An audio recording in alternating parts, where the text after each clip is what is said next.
Hey, everybody. I'm Jesse. I'm Doug. I'm Roman. And I'm Freezing. And also Victoria. And this is Steam-Powered Scoundrels. Good enough? Love it.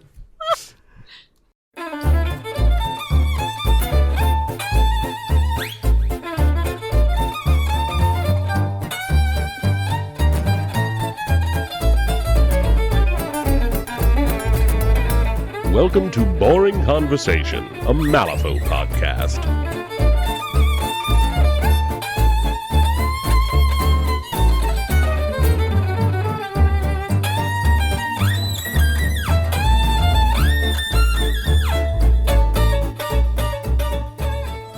And with that, welcome back, everybody. This is, of course, Boring Conversation, and I am joined by the Douglas, the Roman, and the Victoria from the podcast Steam-Powered Scoundrels. I didn't stick another I didn't Throw stick another another one the in there. You know, as a whatever. treat.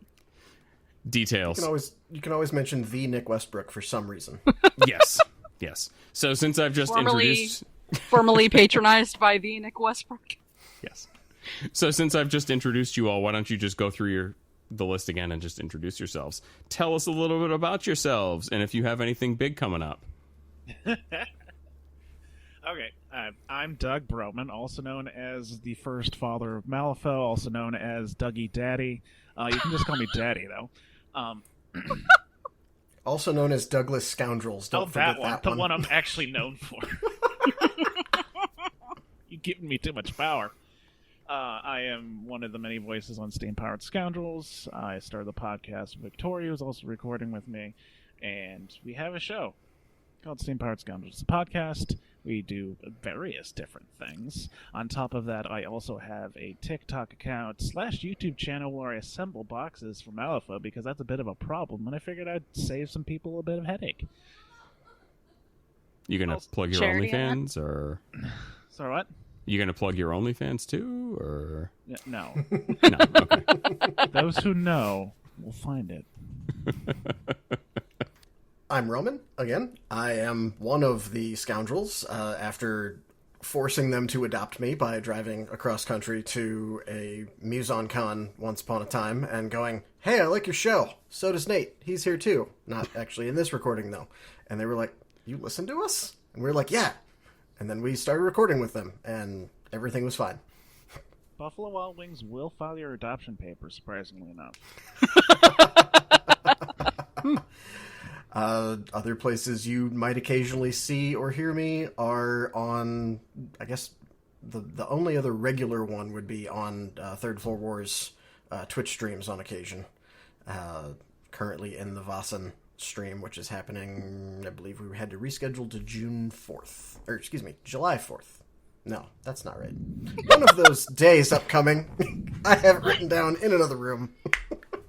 Good job. One of those jam Thank rooms. It's fine. Scheduling is not my strong suit either.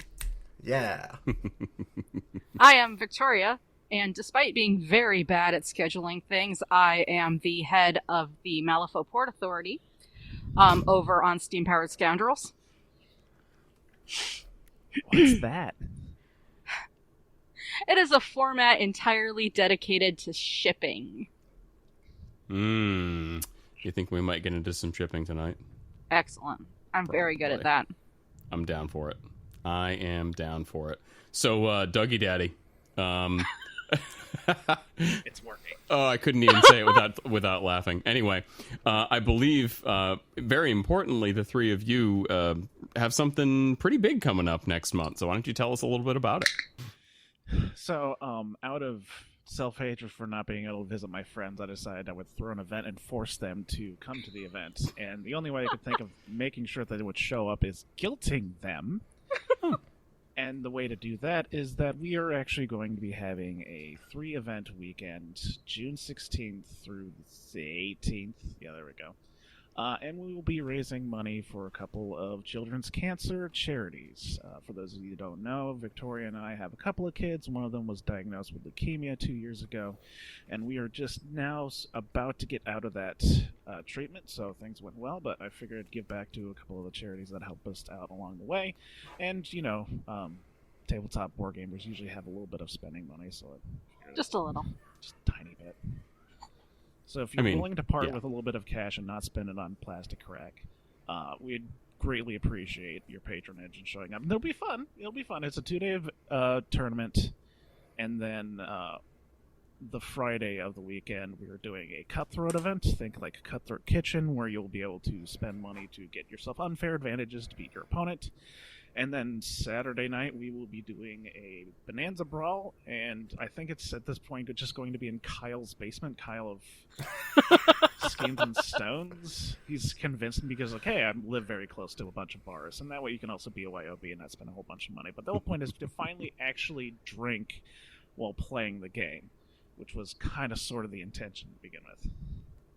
Nice. So you said that's June 16th through the 18th? Yep, the event is called Good Things Happen, play on Malifaux's tagline.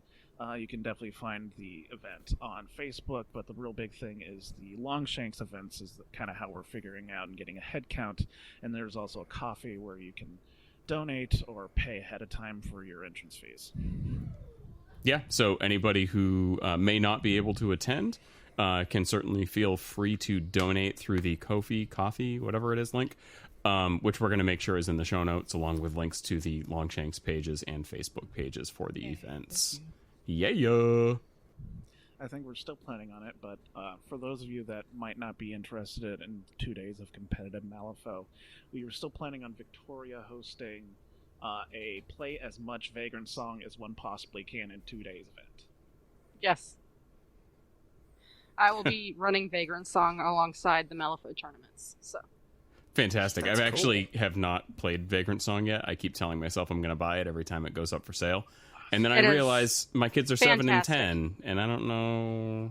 Yeah, I don't know if I would have kids play it, but it is a good game. Yes. Sweet. So, I don't really have to introduce myself because I'm kind of on the show a lot, come to find out. You're the guy. But check out the YouTube page because sometimes I stream games that go on way too long because we don't use clocks and they go for like 4.5 hours. It's great. It's great. High-level Malifaux right there. Most recently, Jim Dyson of The Other Coast and myself did the Rusty Rumble, which was Mayfang 2 versus Ma Tucket 2. And there was a lot of scrap on that table. Like, a lot. A lot. I can imagine. We're just going to call that the scrapyard. Oh, please tell me both of you brought sparks. We did both bring sparks. Oh, my God. Yes. Oh boy. It was delightful. We actually had to have a pregame discussion of what the rules interactions with having 2 overlapping enemy sparks auras on the table were going to be like. I'm not even sure that we came up with the right answer, but we came up with an answer. So, yeah. I mean, if you both agree to it. Yeah, we also found out that when you play a weird strategy where there's like height 3 strat markers that you can stand on top of and you have a 0-inch engage model, it can't hit the thing on top, which was fun when I realized that. Oops. Yeah. Anyway. So what are we talking? Well, actually, before we talk about what we're talking about today, bury the lead a little bit here. I got to figure out what we're all drinking. So I'm just going to go ahead and take the lead. I am drinking a new batch of homebrew Saison that I just made about a month and a half ago. Belgian Saison beer, really nice, crisp, clean, highly carbonated, with nice, pleasant, what do you call it? What's the word for those things? Noble hops for all those beer nerds out there. I don't need to go on and on about that, so why don't we just move on down the line to Doug? I forgot that we were going to be talking about our drinks, so what room? You're echoing. Go right into your mic and you're good. Okay. Oh, that's so much better. Sultry voice. ASMR time. Well, yeah, I do have my gain turned pretty far down. Okay, so I forgot that we're talking about our drinks, so I'm doing the thing where I am a dirty slut and I'm drinking Trulies. Hey, a drink's a drink. I'm not going to judge. I'm to your fat face. and I don't need to be more fat. No. What flavor of Truly is it? Oh god, it's like the generic lemonade, which is the worst out of the multi-pack we got. That's okay. Generic lemonade. You know, I really appreciate the level of self-discovery that went into that statement.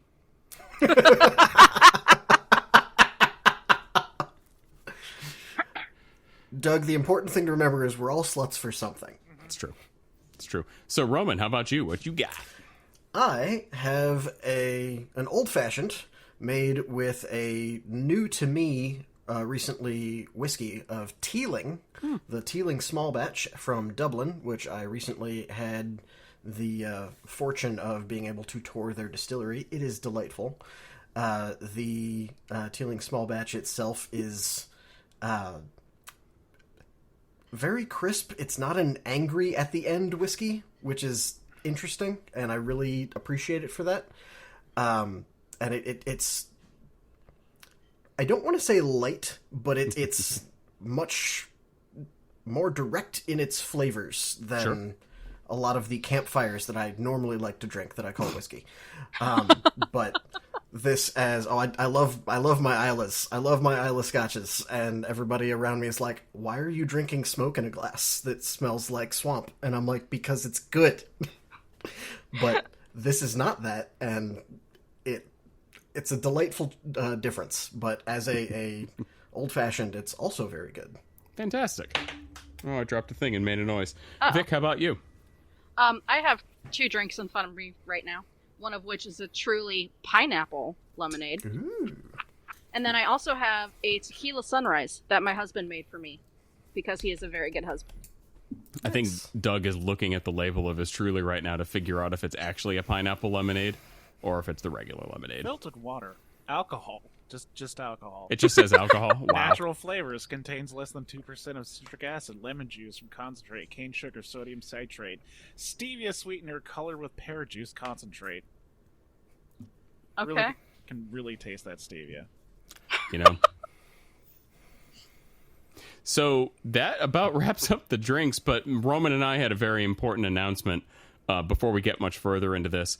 The date of recording today is the 13th of May, 2023, and you all should know that we're here recording a podcast instead of playing Tears of the Kingdom, and yes, we are both wearing Legend of Zelda t-shirts right now.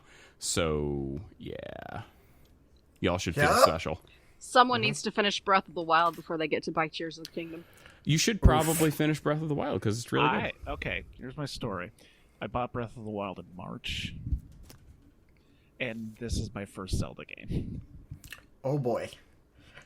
Well, you're in luck because it bears basically no resemblance to any previous Zelda game. Just the characters. Just the characters. Only the characters, the 3. My 3 defense, biggins. I was not allowed to own a modern console until I got to college, and at that point I was too cool for Nintendo, and I was playing like Halo and Guitar Hero. Oh, God, you were one of those guys? Ugh. It was the Gross. late 2000s. Mass Effect. Mass Effect I'm okay with. Yeah. Guitar Hero, What about Rock Band? Rock Band Rock Band is good too. is, yeah, it's acceptable. I'll go with it. I like rhythm games. Rhythm, yeah. I'm a DDR girly. Yes. What was that first rhythm game? Pa Rappa the Rappa? Oh, God. I'm like digging way back into the memory banks here. Anyway, we're not talking about video games today. We are indeed talking about Story and Red Library. The new Madness of Malifaux keyword, dual keyword, I guess you'd call it, that just came out fairly recently. We're actually getting together today to talk kind of like a general overview of the keyword itself, talk about some highlights, big abilities that fall across the keyword, my own personal play experience with them, and I'm not sure if any of y'all have played with or against them, but we'll certainly get into that too. Yeah, I don't know. I really like the keyword, and it's one that I've been very enthusiastic about.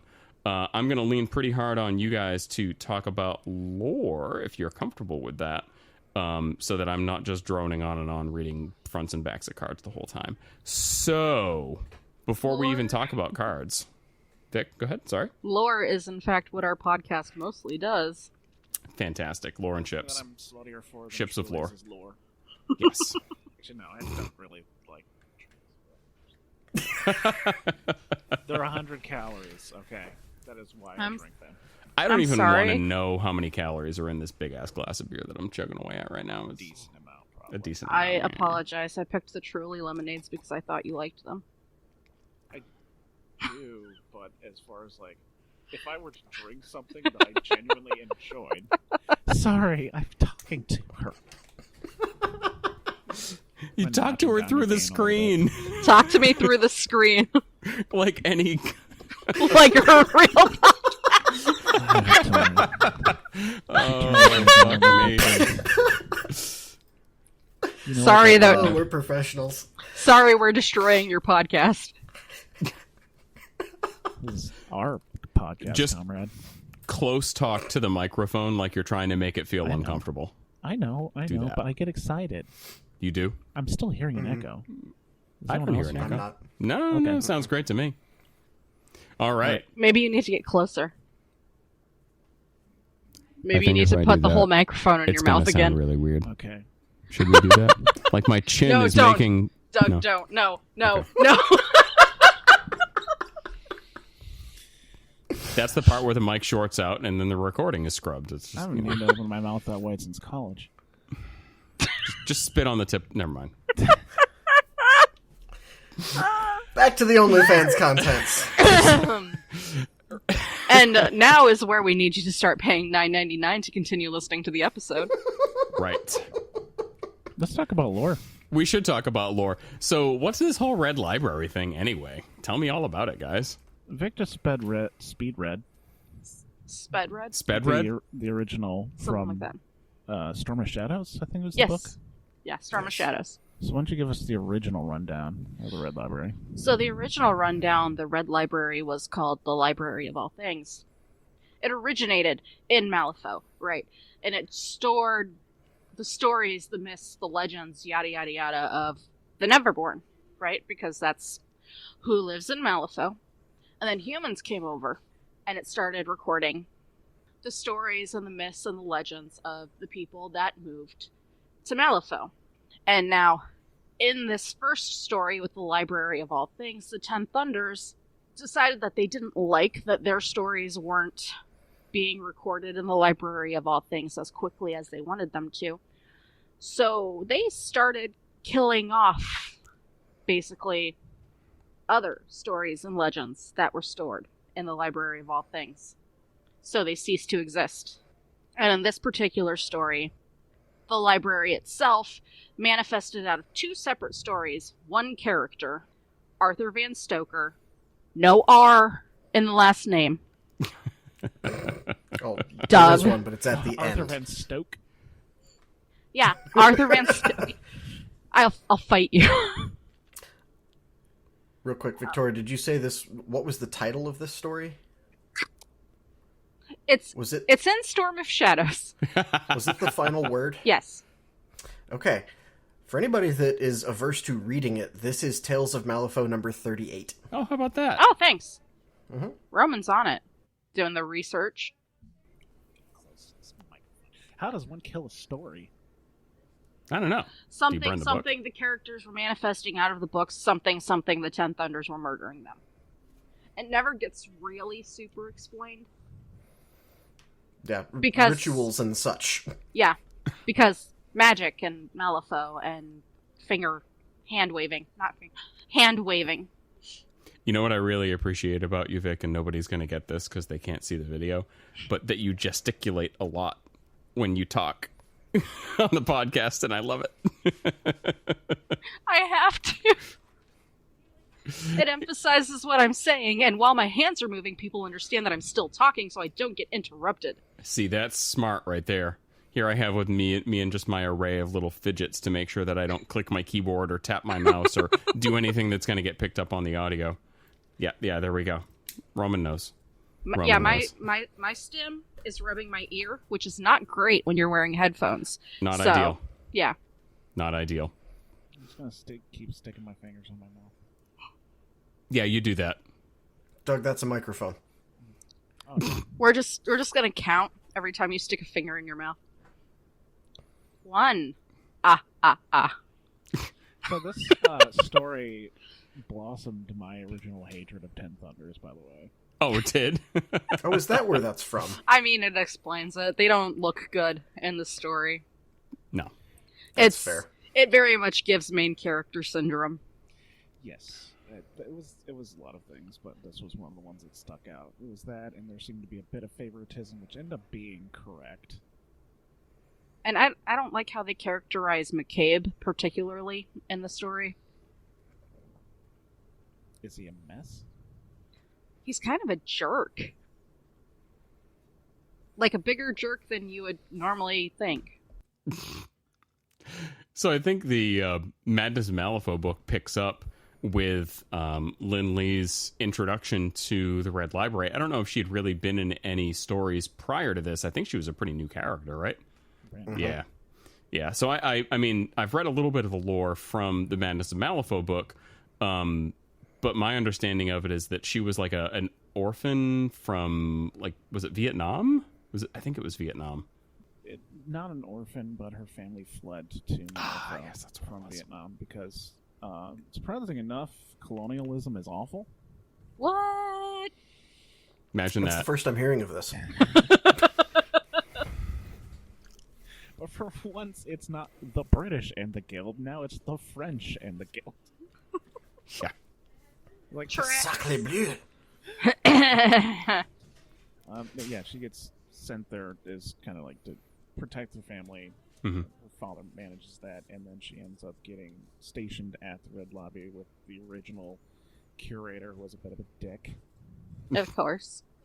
And then once he died, I'm assuming under mysterious circumstances, she got elected to take over. And the reason I actually wanted to raise my hand is because we're big lore nerds in this podcast, and one of the things that always bugged me was that the Three Kingdoms only had 2 kingdoms represented in Malifaux, that being China and Japan.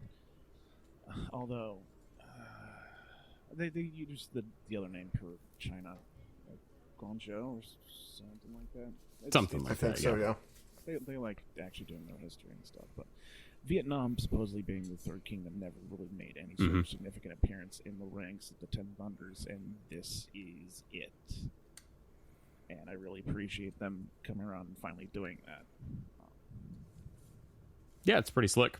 The one thing I am going to say, just to kind of preface the rest of the podcast, is there's a lot of Vietnamese and Japanese and other not vaguely Asian, I just don't know the history of them names, and I'm pretty sure that I'm going to pronounce a lot of them wrong, and I can't guarantee that my guests will pronounce them correctly either. So you can go ahead and correct us in the comments. We'll do our best. We'll do our best. Whoop. But yeah, so I guess Lin Lee ends up making it to the Red Library, takes over as its keeper, and I think that one of the big differences between her and other keepers of the Red Library is that she doesn't seem to have any fear of the various stories housed therein, and they kind of work with her instead of against her, and they're not snatching her out of the stacks and shadows and all that kind of thing. She kind of integrates herself into the library itself, right? Yeah. Yeah. I kind of read this in the story, because in the story, in the lore, like, big story that's being told in the most recent book, they do not mention the stories as, like, alive characters like we're seeing in the game, but in the snippets is where they're for each character is where they're mentioned. But in the story itself, it's repeatedly shown like the library favors her versus like the previous head librarian that the previous Oyabun had appointed. There we go. That's the word. The way they talk about it makes me think he ran this like your stereotypical, like, doesn't want to have fun, everything needs to be Dewey Decimal perfect, da-da-da-da-da. And the library didn't like that. It wanted to kind of be more creative about how it presents. And Lynn comes in having been a librarian in the stacks before becoming head librarian as a child, and comes in, and I very much felt this, though it's not directly said, she's coming in and still has like a love of reading and stories, and isn't just like, yes, knowledge for the sake of knowledge. She, I think, enjoys it. And the library, which is otherwise shown to kind of read your mind about like what you're there looking for, definitely picks up on that and goes, oh, cool, let me make these little booklight creatures that follow you around. Let me, instead of when you go outside of the red library into the wider library of all things, instead of dark, scary corners, we have this section of, oh, there's like an actual night sky above us. And it very much made me think of like the nice sections of the library in here's a deep cut, ye olden days, the Page Master. Yeah. I mean, especially Lindley too has a very kind of Page Mastery vibe, for sure. Yeah. Mm-hmm. She loves the library, and the library knows it. Yeah, I mean, I think that's really what it comes down to, is it senses that love and respect and probably some reverence for all the stories housed therein, and it responds appropriately. Favorably, even, I guess would be a better way to put it. Cool. What's up? I don't know if we're going to get back to talking about the library itself, so I was going to bring this up. Sure. Some bits of information. One, it's one hell of a setting, and I hope we see more stuff from it. Like, it could be the setting of its own, like, book series or any sort of... The idea of, like, all stories and knowledge combined into one sort of nebulous TARDIS-esque place where the entrances to it kind of pop up randomly around Malifaux. It's got some great mistake, and it's one of those things that they took long enough time getting back to, and they should have produced more fiction for it.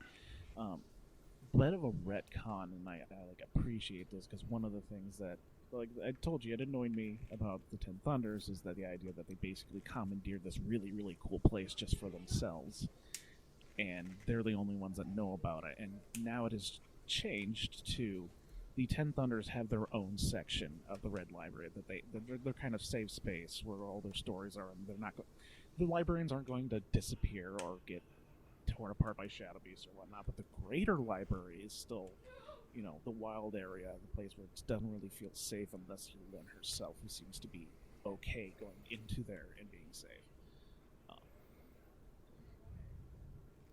Cool. Yeah, I absolutely dig it. And I think that you're absolutely right. I think it would be a great place for them to set more stories as time goes. I did order from the Shadows the new source book for Through the Breach. It's still in shrink wrap on my gaming table. I haven't looked at it yet. But I'm hoping that there's some more info on the Red Library. Nice. Every supplement for Through the Breach usually has like a named character that's in the very back of the bestiary, who's just kind of like this boss level character for the most part. Like when they did 2.0, it was Von Schell, and the one before it, the Neverborn book, it was Klaus, and this one was Lynn and monster. I mean, all the masters in Through the Breach are just monsters because they don't want you fighting them. Right. No, they don't. You're just a scrawny little civilian. They don't want you trying to take on Euripides. Oh, the one last thing, and a mild distinction, is that the Red Library is not the library of all things. It is the section of the library the Ten Thunders control. Right. Yeah, I remember that. Okay, which one first? Lindley Sub or Lindley Dom? You look at accurate. You look at the art of those two cards, and you tell me to my face that is not the appropriate description for them. Yes. All right, so we're gonna start with. Hold on, I gotta collect my thoughts here. That totally threw me. You're welcome. We can go with I know they both have titles, but the way the system was before. You can say Storyteller is the title version because it comes in the title box, and Bibliothecary is the original version. Rightio. All right, we're going to talk about Bibliothecary first. So if there's any additional lore bits that any of you guys would like to interject, great. And then other than that, we'll just kind of talk about kind of overview, cool abilities, what the card does, that kind of thing. Okay, cool. So first up on our list of models from the Red Library and Story keywords, we have the master herself. We're going to go with Lindley Bibliothecary as the title, or the non-title, the standard version, Lindley 1, if you want to call it that. But yeah, Bibliothecary is the first one we're going to talk about. So tell me a little bit about Bibliothecary. So the thing that jumped out to me in reading the snippet on this is it points out that while most characters get their kind of innate or latent magic power woken when they come through the breach, Lynn's didn't. Hers woke up in the library, which is a very different thing than we've seen before, and I think that is telling in a lot of different ways, and I hope they play with that more going forward. But tactics-wise, I think you can... Doug's going to say sub. I'm going to say I think this is the more finesse trickery version. Because she's doing more things with scheme markers and movement and saying, hey, you, this other model, get a second activation. It's more trickery and control and ranged attacks, because she only has one in its ancient words, which is a pretty solid attack. Nothing to be annoyed at. But it's not... She's 10 wounds, defense 5, willpower 6. And yeah, there's a couple ways she can deal with mitigating damage, but that plus a range 2-4-5 attack, she's not a beater. Yeah, definitely not. I mean, the way that I've looked at her and played her is kind of like an area control master. She can kind of pick a fairly large spot on the board, and even with just having those 10 wounds, like, she can tank quite a bit of damage. She's got like a kind of like a faux armor where she gets to reduce damage by 1 for up to a max of 2 for any friendly scheme markers within a 4-inch aura of her, which is pretty freaking big. So most of the time, especially with all the scheme marker dropping tricks that she and other members of the crew have, she's pretty much always going to be at armor 2. And she can just, for freezies, put out distracted on enemy models. Whenever any marker is dropped within a 4-inch aura of her, she can pulse 2 off of that marker to give out unopposed distracted. It's only once per activation, but I mean, between being able to hand out unopposed distracted plus the pseudo armor, she's actually pretty durable. Plus there's some other durability tricks in the keyword that are going to come up when we talk about some other models where, you know, she might look like a pretty juicy target, but I think that unless an opponent has a plan, or most importantly, a way to displace her, because if you can't get her out of the little bubble that she's made, then she's going to be very, very, very difficult to deal with. That said, she doesn't have laugh off or anything like that, so if you can kidnap her, she's in real trouble. Or if you have a way to reliably remove multiple scheme markers on the board, you can do it that way. Quick mentions that the quick overall view of the keyword, at least the impression I got, is 1, lots of shenanigans with scheme markers, and 2, being slippery and fast and quick are the name of the game for and a good story Red Library keywords. And a good amount of card pressure and a good amount of different conditions. Yeah, they can put out a variety of conditions, and I feel like there's enough card draw to make sure that the crew works, but not so much card draw that you're hitting like critical mass and drawing, 10 cards a turn and totally burying your opponent.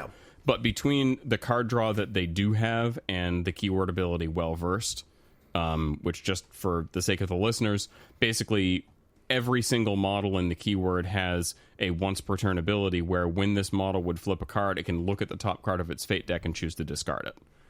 So you do have to kind of keep track of that throughout the turn. But it's pretty powerful because you can use it. You can, with the moderate amount of card draw that the keyword has, plus having well-versed, you can pretty much make sure that any critical simple duel you're going to pass. You very rarely have to worry about it. And unless you end up pitching a weak card and then flipping into a black joker. But hey, I mean, them's the breaks. What are you going to do?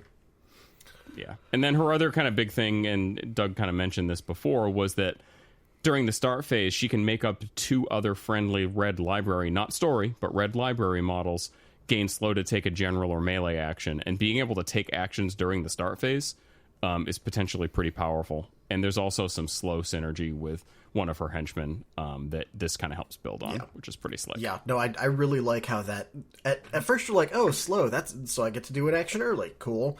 Until you read that henchman, you're like, oh no, that's not how this is going to go. I still get as much as I want. Yep. I will take the call out here of, because this is during the start phase, it has the same limitations of Ivan 2's upgrades at the moment, which hopefully they errata. That you can't do anything that says once per activation, such as charge and concentrate, because it's not during the activation phase. Rightio.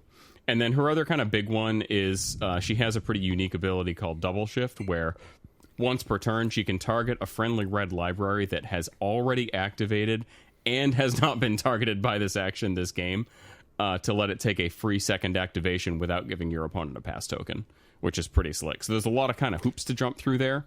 And it does mean that she's very rarely going to be the first model that you activate. She doesn't really have a lot of heavy hitting or game breaking abilities that you're going to want to use her early for. Most of the time she's, I think, probably going to be a mid to late turn activation. But yeah, that's pretty darn cool, being able to essentially guarantee last activation under most circumstances. Granted, there's some hoops to jump through to get there, but pretty cool. And that lets that model that gets the extra activation a second use of well-versed for that turn. Not bad for a 6. Not bad for a 6. So yeah, I mean, there's some other cool stuff on her card. We don't really need to go through all of it. The only things that I was going to really mention are that she can move around scheme markers and potentially give out slow to enemies, heal friendlies. She does have draw out secrets on her ancient words, which is pretty slick for scoring points. And her bonus action is no TN and lets her take an interact and treat the area within 4 inches of her as being in base contact, which is a very good. And she can do that while engaged. Yes, she can do that while engaged. That's right. Cool. Anybody else have anything to add on the Bibliothecary before we move on to the Storyteller? No? No. Bueller? Fantastic. Lindley, the Storyteller. So this is the one that I have the most experience with. I've only played Bibliothecary at this point 2 times. The first time I felt completely and utterly lost, like I had no idea what I was doing, and I still ended up winning the game by 2 points. To Roman's point, I think she is a bit of a finesse master, and once you get more comfortable with her, if your opponent doesn't have counterplay, then she's probably going to be difficult to play into. Storyteller is much more straightforward. She beats face and has a couple of really strong abilities to enhance that ability to beat face.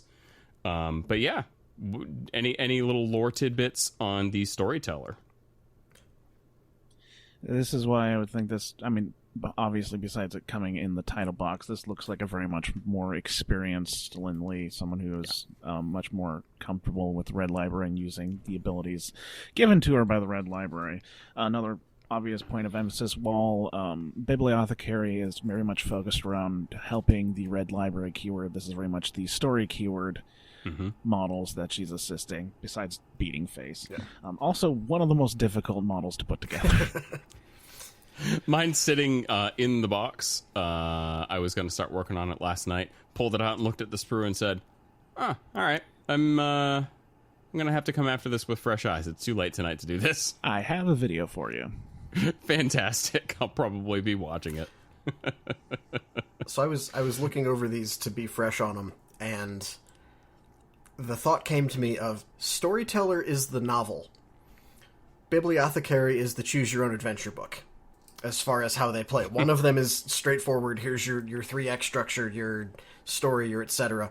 The Bibliothecary is, okay, how many fingers am I holding in this book so that I can go back and read all the different ways I could have gone in the choose-your-own-adventure story?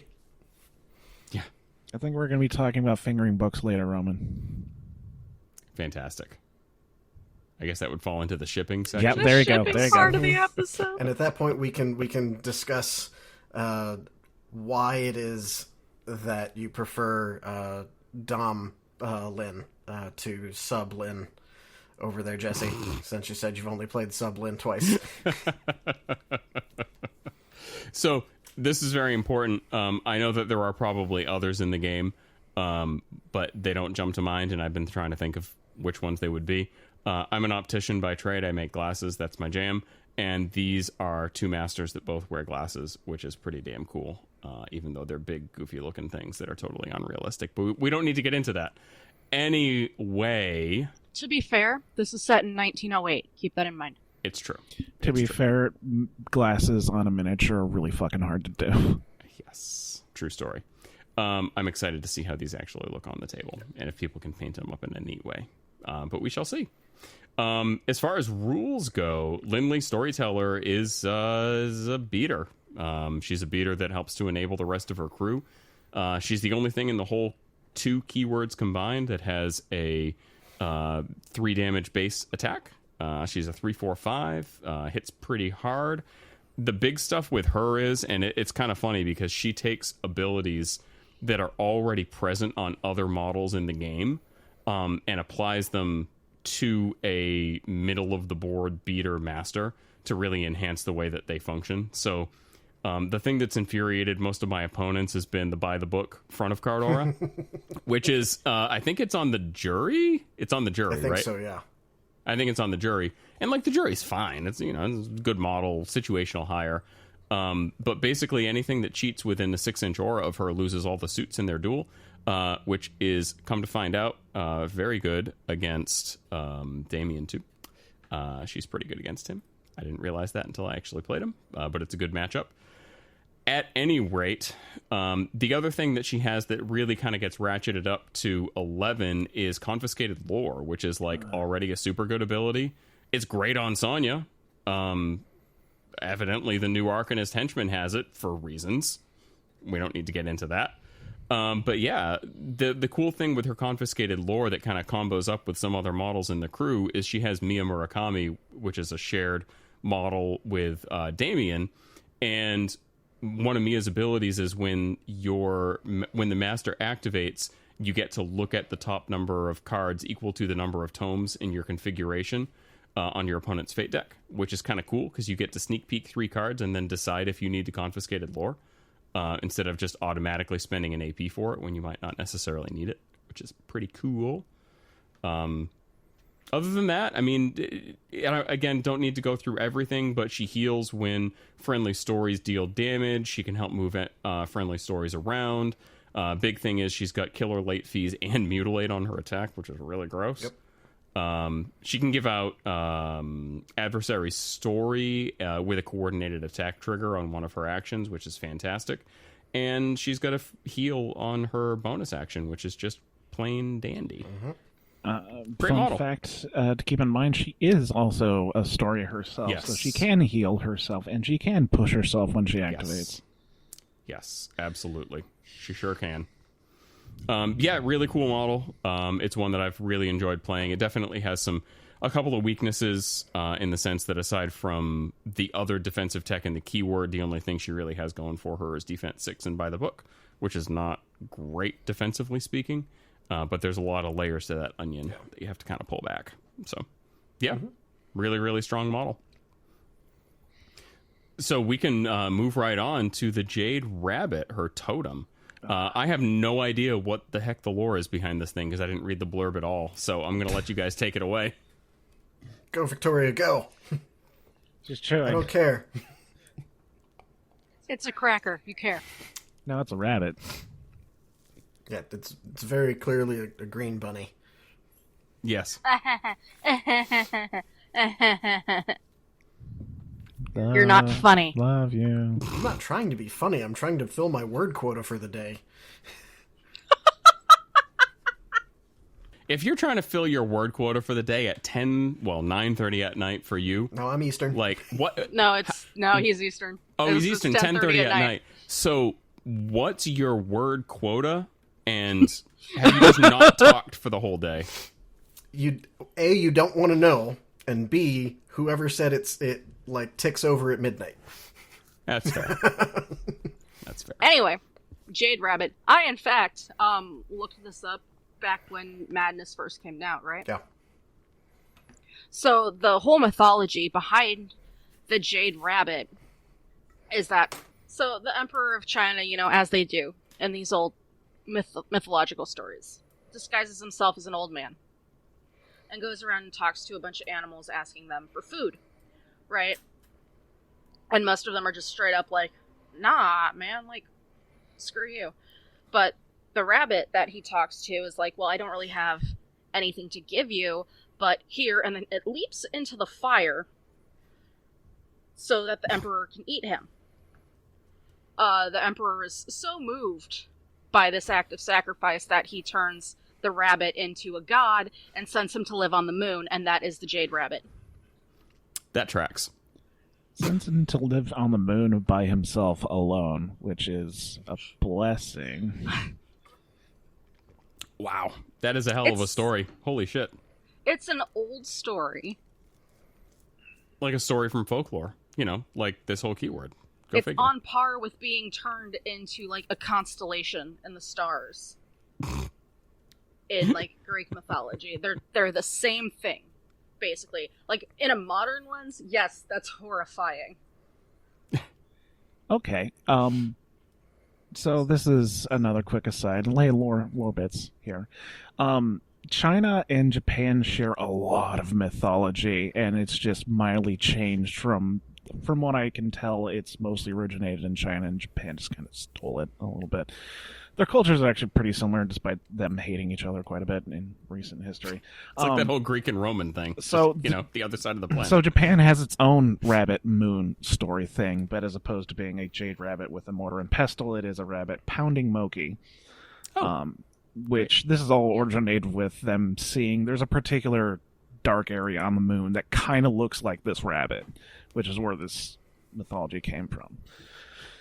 But yeah, they decided to go with the Chinese version as opposed to the Japanese version, which is great because I think most people, if anyone knows about the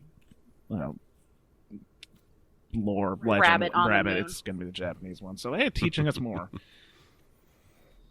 Cool. In terms of gameplay, it's a pretty unique totem. I mean, basically, it comes with Arcane Reservoir, which is great. I mean, can't complain about that on your totem. Other than that, it has Lucky, which I think it's the only model in the game with, but enemy models suffer double negative on opposed duels with this model. It's also evasive, so it's pretty aggravating to kill, but if your opponent gets basically one good shot through on it, they can conceivably one-shot it.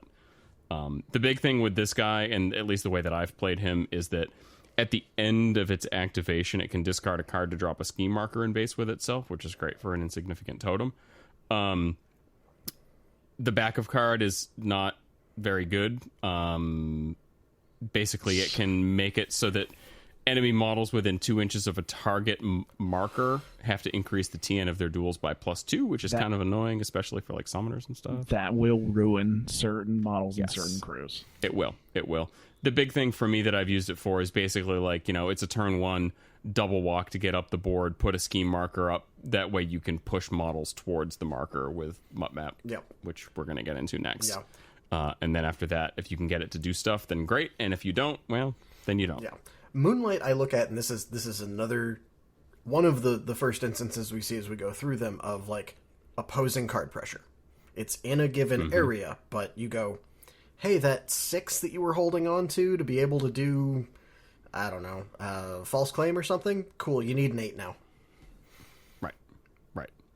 Pretty solid. I think overwhelmingly most of the TNs in the game are around 6, and some of you going from I have a 50% chance of just top decking this to I'm probably not going to flip it. I'm going to need a decent card to get this off. Yeah. And especially going into a keyword that has a lot of TNs, ooh, that is a serious weight. Yeah, it can be pretty saucy.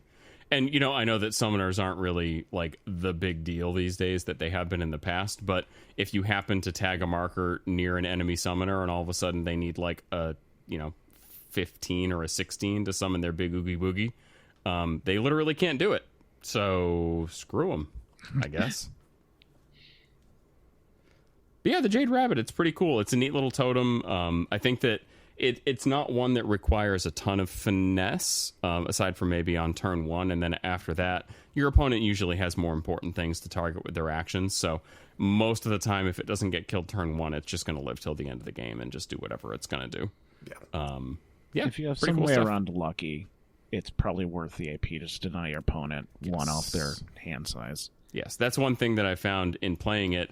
If you happen to be playing into an enemy crew that has something like a Lady J or a Perdita or any henchman with a gun, all they have to do is like focus, shoot, and burn a stone for a plus flip, and now they're probably going to hit it for 3 or 4 moderate and kill it. So, sorry. Just send a moonshine. You do have to be a little careful. Yes. Drunken Kung Fu hunts bunnies. Yes. So, speaking of animals, we're going to talk about one of my very favorite new models. Animals? Yeah. Muppet. Jim Muppet. Henson It's a creation. Muppet. It's the Ludo-looking It's a Jim motherfucker. Henson. Yeah. So my most very favorite models in this new set of keywords, and that's Muppmap, which I'm pretty sure I pronounced right. I think it's Muppmap. He is Muppet, literally. So tell us a little bit about this big blue Muppet. Why is he defense 6? Just to aggravate you. He's defense 6 because he's so adorable, nobody wants to hit him, Doug. Yes. So, Mop is one of the few models in this keyword that I couldn't find mythology about. Cool. Moving on. Well, the lore in the book is that he was manifested at some point by the library to assist Lynn. Mm-hmm. Gotcha. And protect her. But she's so good at not needing to be protected, he basically said, cool, I'm going to nap in a corner, and now they need to, like, give him treats to get him to do stuff. Yeah, he went on, he developed more and more of a personality, which assuming is some sort of Muppet-related shenanigans. He gradually became Scooby-Doo. Yes. Also, interestingly enough, he does not have the story keyword, which pisses me off every single freaking game that I play him. Because at some point in the game, I think that he's a story, and I set something up assuming he is, and then I'm like, oh wait, no, he's not. It doesn't work that way. Yeah.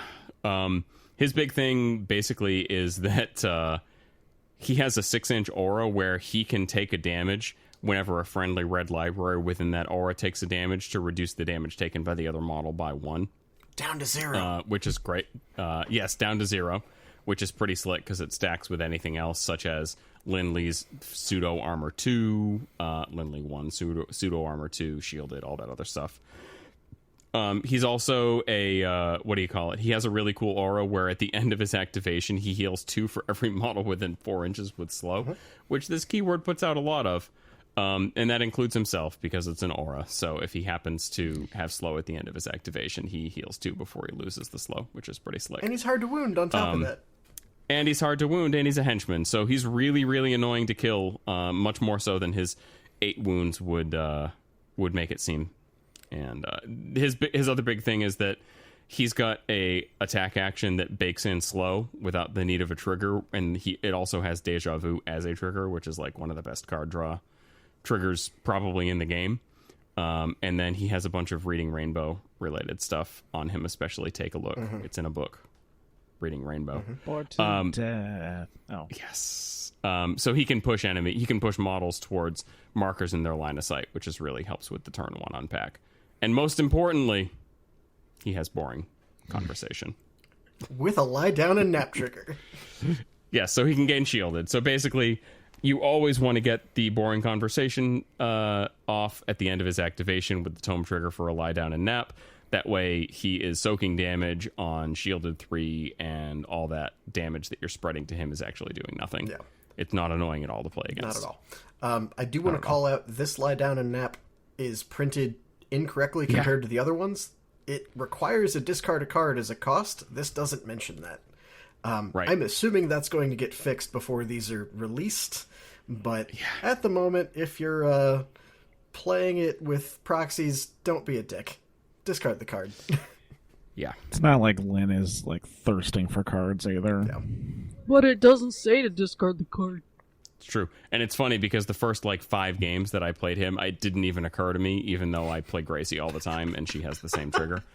And then I realized that because I was listening to another podcast and said, "Oh shit, I've been a dick." So Mutt Map, he's the best. He's a giant blue Muppet, and we all love him.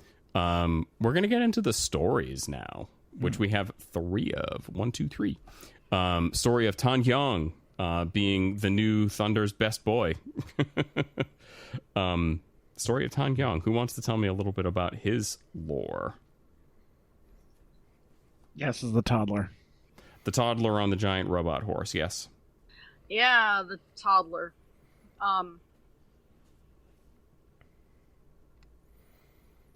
So apparently, he started out like a 3-year-old. Couldn't walk, couldn't talk, couldn't do normal 3-year-old things, right? And then he somehow heard that the Emperor was trying to build an army. So he goes off and he jumps on the back of this horse and goes off to fight the army, becomes a big war hero, and at the end he flies away.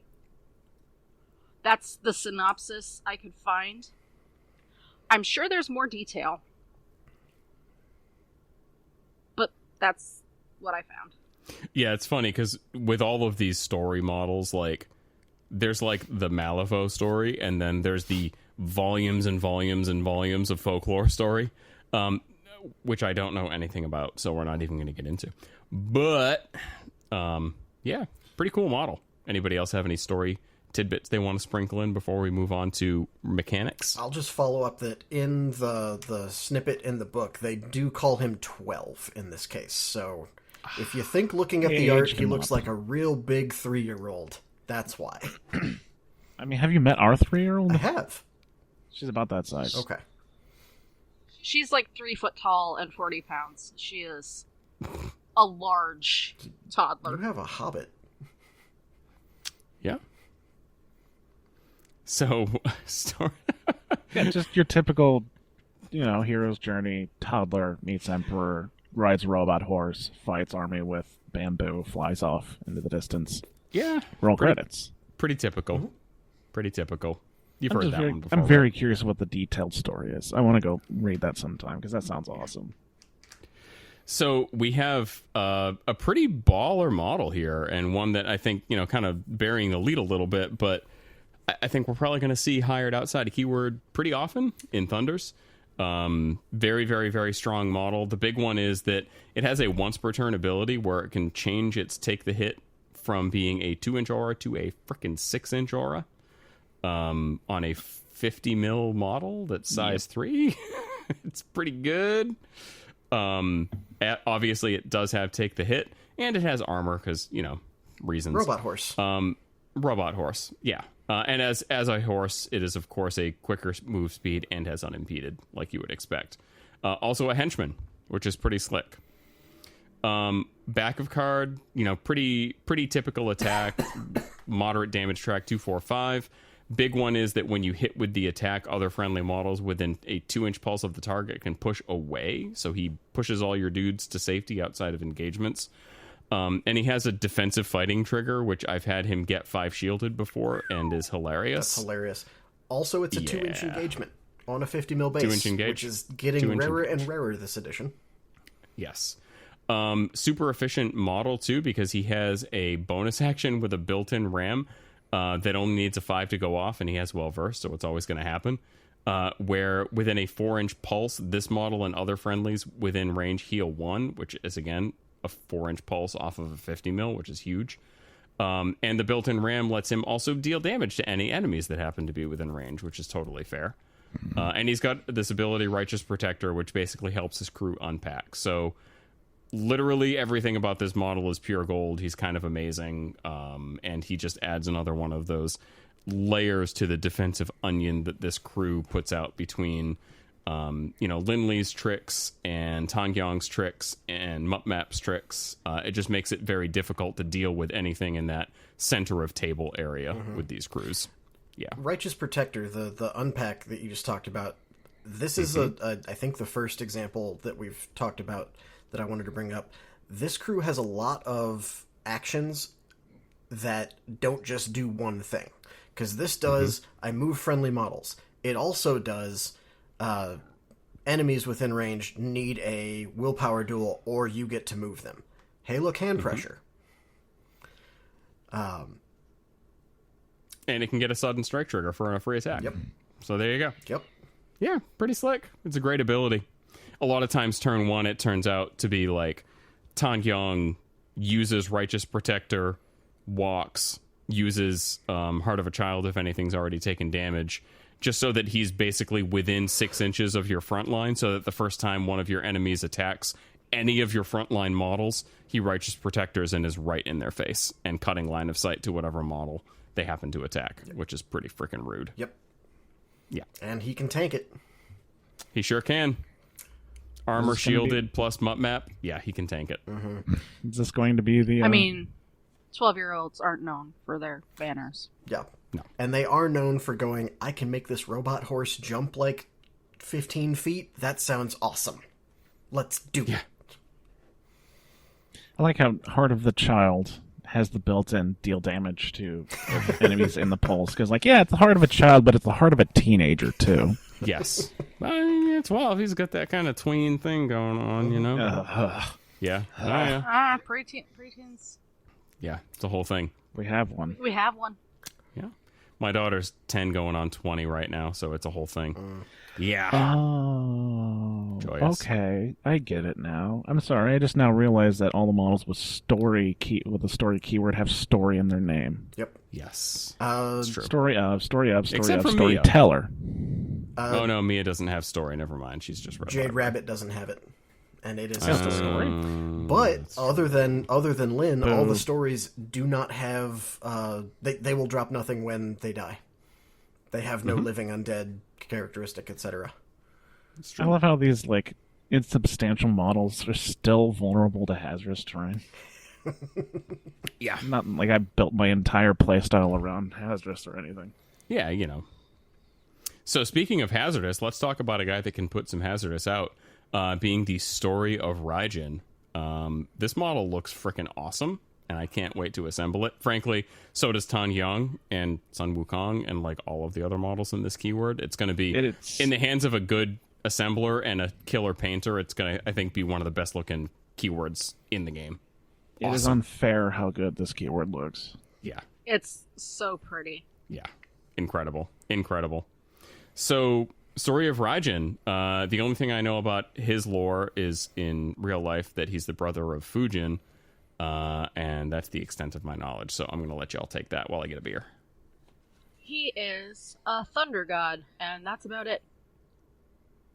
I'm sure there are, like, mythologies around him or whatever, but, like, the synopsis of Raijin is that he is a god of thunder. Kind of like Thor. Except I'm assuming he makes thunder by hitting drums and not throwing a hammer. Mm-hmm. Yeah. Okay. Yeah. Tomoe drums? Yeah. And he gets summoned by a drum, in fact, if I recall correctly. She just finds his drum in the Red Library. Yeah, as far as the snippet about him in Malifaux, yes. The other thing that says is the library likes Lynn so much, it lets her take stuff out of the library, which otherwise is a no-no. Like, if you take something from the library, it kind of bans you. It allows her to summon a literal god. Yeah. The story of a literal god. Yeah. I've returned, and I came with a beer. Excellent. 6 to 1, half a dozen of the other. I'm going to show my inner weave and say, if you watch enough anime, you'll see some sort of reference to Raijin show up. The most recent one I saw was, like, Demon Slayer. Nice. My daughter's super into Demon Slayer right now, so we've been watching that. I'll have to let you know when I get there. Yeah. Oh, my. My dog's... How old is your daughter? She's 10, whatever. Oh. Oh. When you get to the entertainment arc district, you might want to skip that one. Skip one over? All right, cool. Thanks for the warning.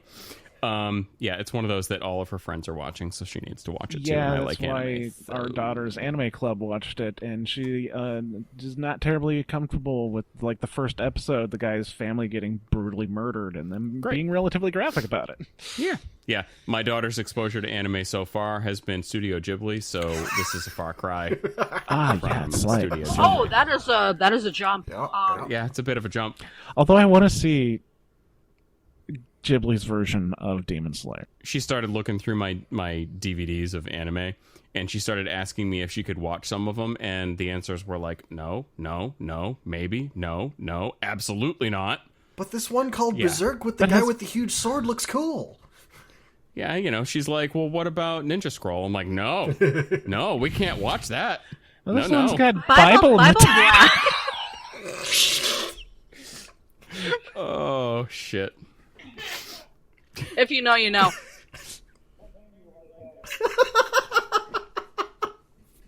The fact that we Jesus. both came up with the Bible Black reference at the same time. It's a meme. Or just saying it. Ooh, so, Story of Raijin. Yeah.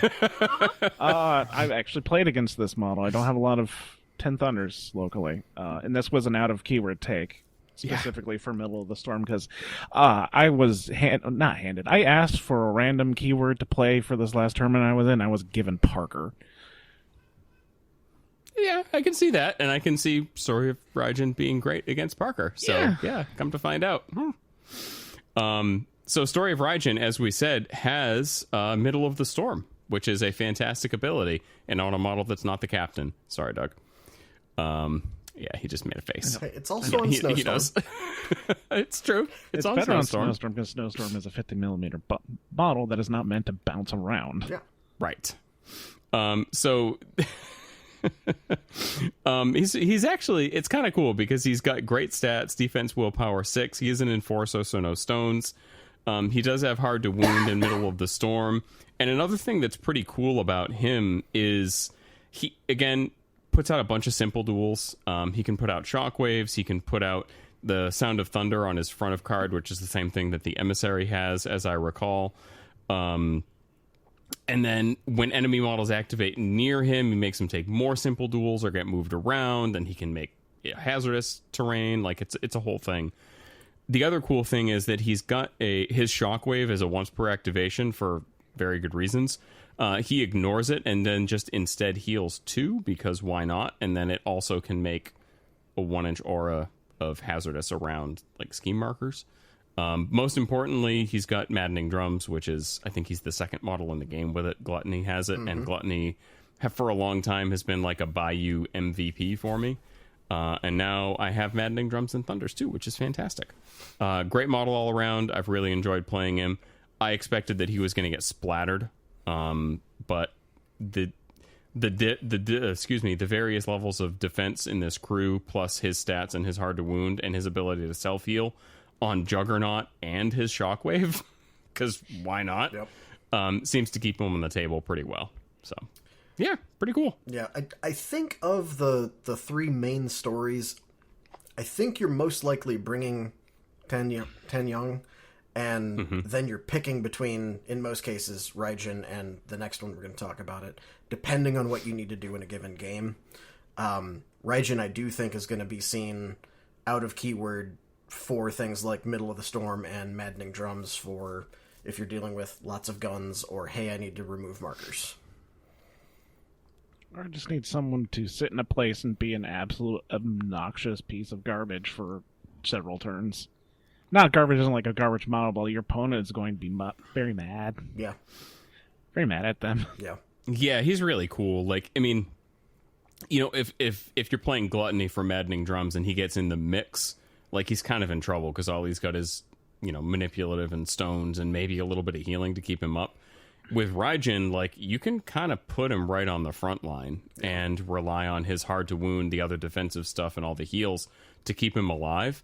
And then that puts him close enough that he can start doing the stuff where he's causing all the simple duels and putting out the hazardous. And the other cool thing for him is that because he's a story, Linley 2 can move him with her front of card ability, which then triggers his Sound of Thunder thing. He can do it multiple times a turn, because once during his activation, once during hers, plus if you happen to move him with Mutt Map or something like that, you can get a lot of mileage out of it. It's pretty cool. I can dig it. How about the Monkey King? Monkey King's pretty cool. Yeah, I'm looking forward to him. Yeah. Story of Sun Wukong up next. Next time. So I Story know Ball Z.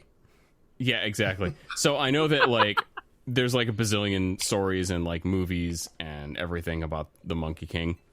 I know nothing about them. Sayuki? Sayuki, yeah, Journey to the West was the big one. The big first one. Wherein some monk, generally referred to, at least in Japanese, as Sanzo, releases the Monkey King from a mountain where he's been imprisoned for 500 years for, getting in a fight with the Jade Emperor and eating all his peaches and causing some problems and being a trickster god. As you do. Eating all his peaches. As you do when you're a Monkey King. Obviously, I'm summarizing. Oh, man, that was great. great. Journey to the West and, like, all of the mythology goes into a lot more detail. I am doing a very basic summary for this podcast. I promise I'm not trying to be dismissive of the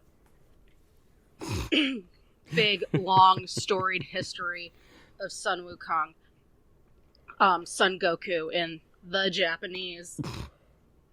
However, if you like anime and you have never heard of Sun Wukong, I am disappointed. Because it is Goku in Dragon Ball Z, it is Goku in Sayuki, and it's been done over and over and over and over in various anime. It's been done over and over in various dramas. He is a mainstay character in Asian fiction. Yeah. And he actually has an ability called Journey to the West. How about that? Uh-huh. Cool. So Sun Wukong, he's pretty damn cool. He's kind of like a Desper-LaRoe that can switch hit and also play a middle of the board model with his demise that he can just kind of come back to life and then pop in on a board edge and extended reach and quick getaway. And like he's just cool as shit. He's got so much going on for him. And for an extra 2 stones, you can give him hard to kill. It's true. True story. Real quick, interject. Jin Mori from God of High School, Son Goku from Dragon Ball, Infernape from Pokemon, Gokuamon from Digimon, Luffy from that one anime, Sun Wukong from Ruby, Yep. Sun Wukong from Dota 2, Ziva from Soul Calibur, and the Monkey King from Monkey King Hero is Back. Oh, Samon Goku from Nanbaka. I just found a list. Isn't there like a whole line of live action martial arts movies too? I think there are. Probably. I just remember Jet Li from that one that wasn't very good. Naruto Shippuden, Son of the East, Rajang Hideyoshi Toyotomi, Sun, Marvel vs. Capcom 2. It's quite a list. No, they don't. How very dare. Quite it's a bit list. If you have a monkey man or a man that acts like a monkey with a staff. Moving on. How does the model play? Wait, no, this is not my podcast. Sorry. So model play. We already talked a little bit about the front of card.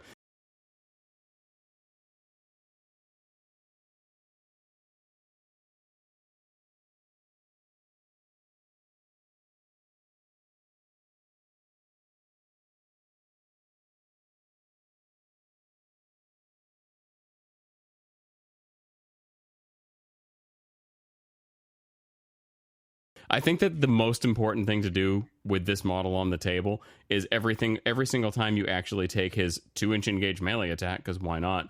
You actually call it Ryujin Gubang, and then your opponent's like, wait, in the what? And then you just keep saying it until your opponent says, can you just say you attack? Like, do you need to keep fucking knock it off? Yeah. Long story short, this guy can do a lot of movement tricks. His melee attack places him anywhere within 2 inches of the target on his 2-inch engage melee, which is really silly because you can attack, deal damage, maybe get a whirlwind attack, and then also place to get out of engagement and keep doing whatever you want to do. Now, this might be wrong, but the rules specifically, the place happens first, so right. even if they die, you still get the place out of it. Yep, because it's not tied to a trigger. Right, exactly.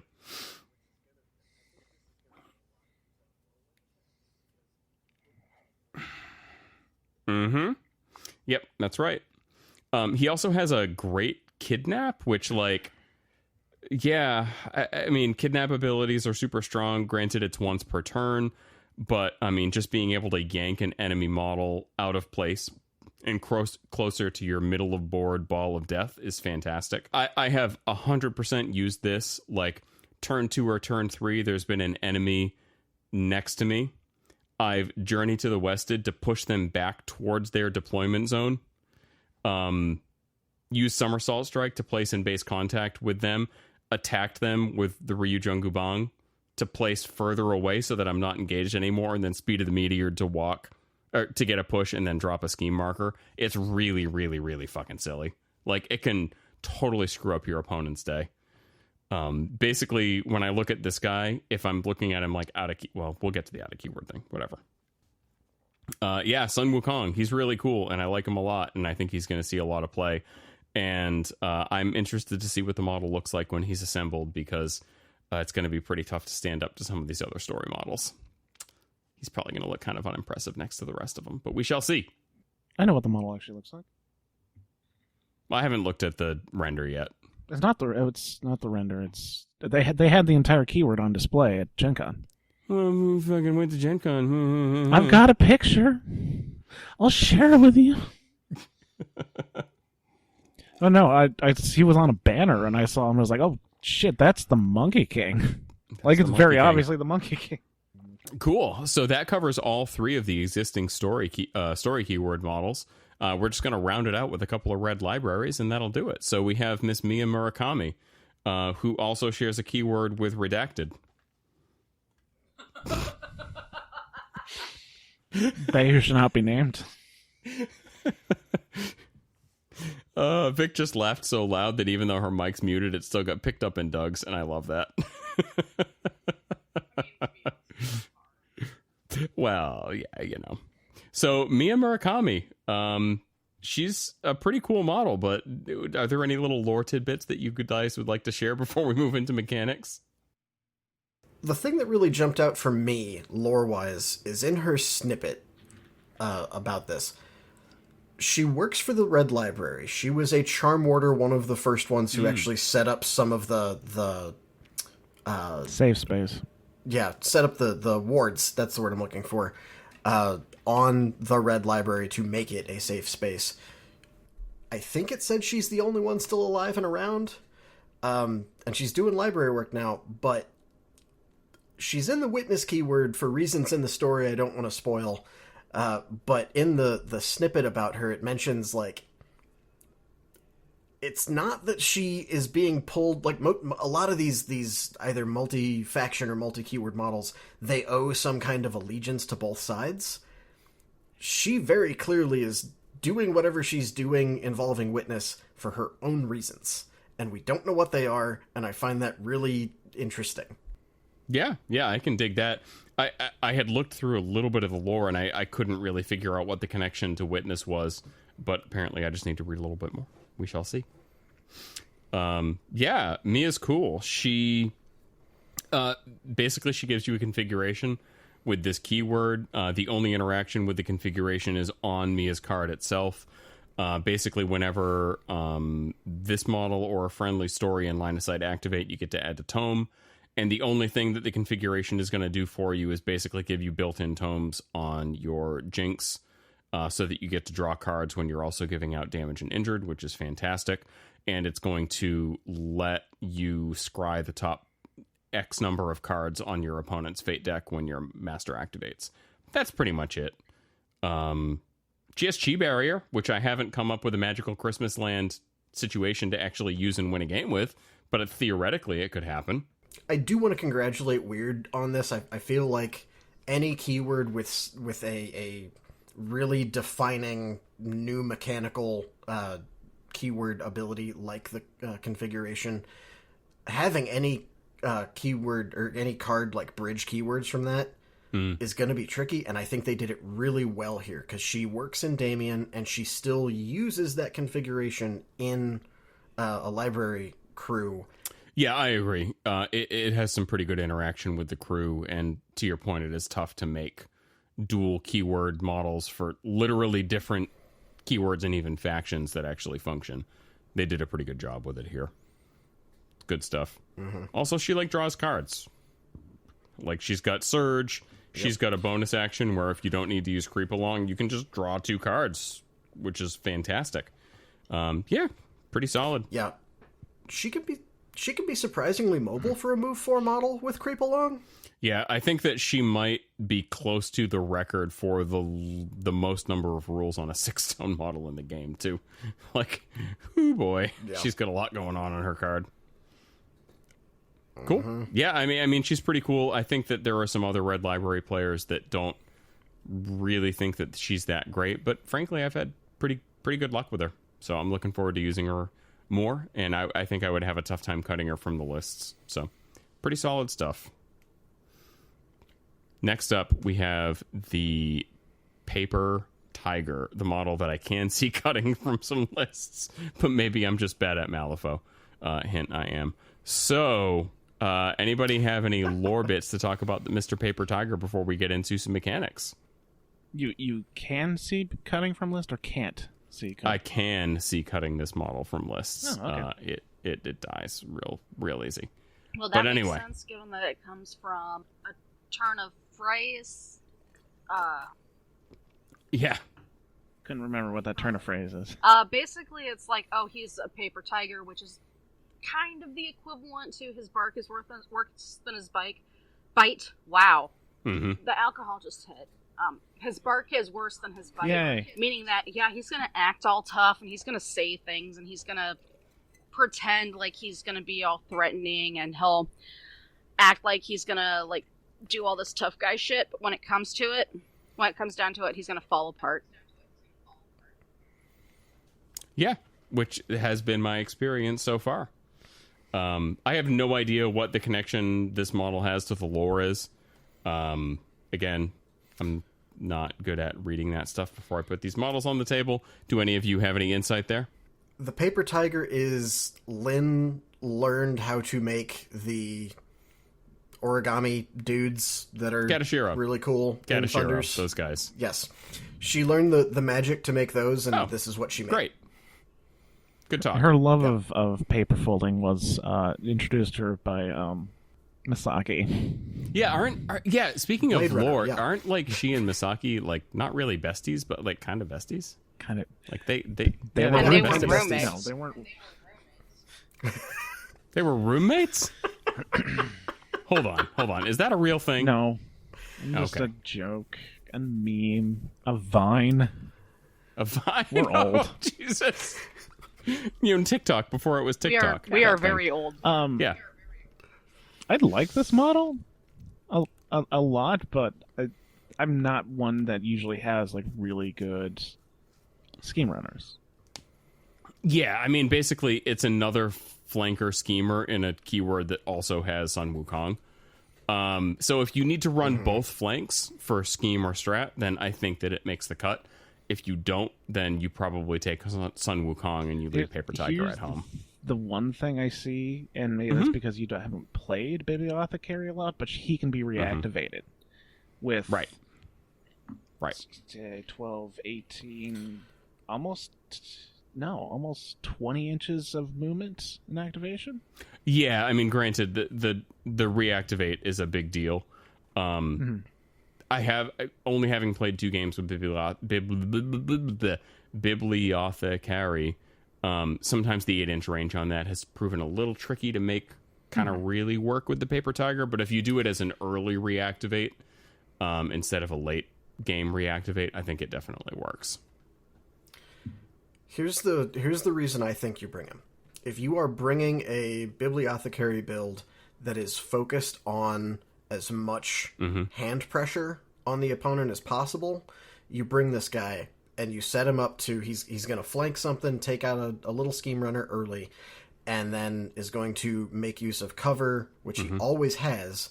So against guns, think defense 6, hard to wound that you can't ignore, which suddenly makes him a little more livable.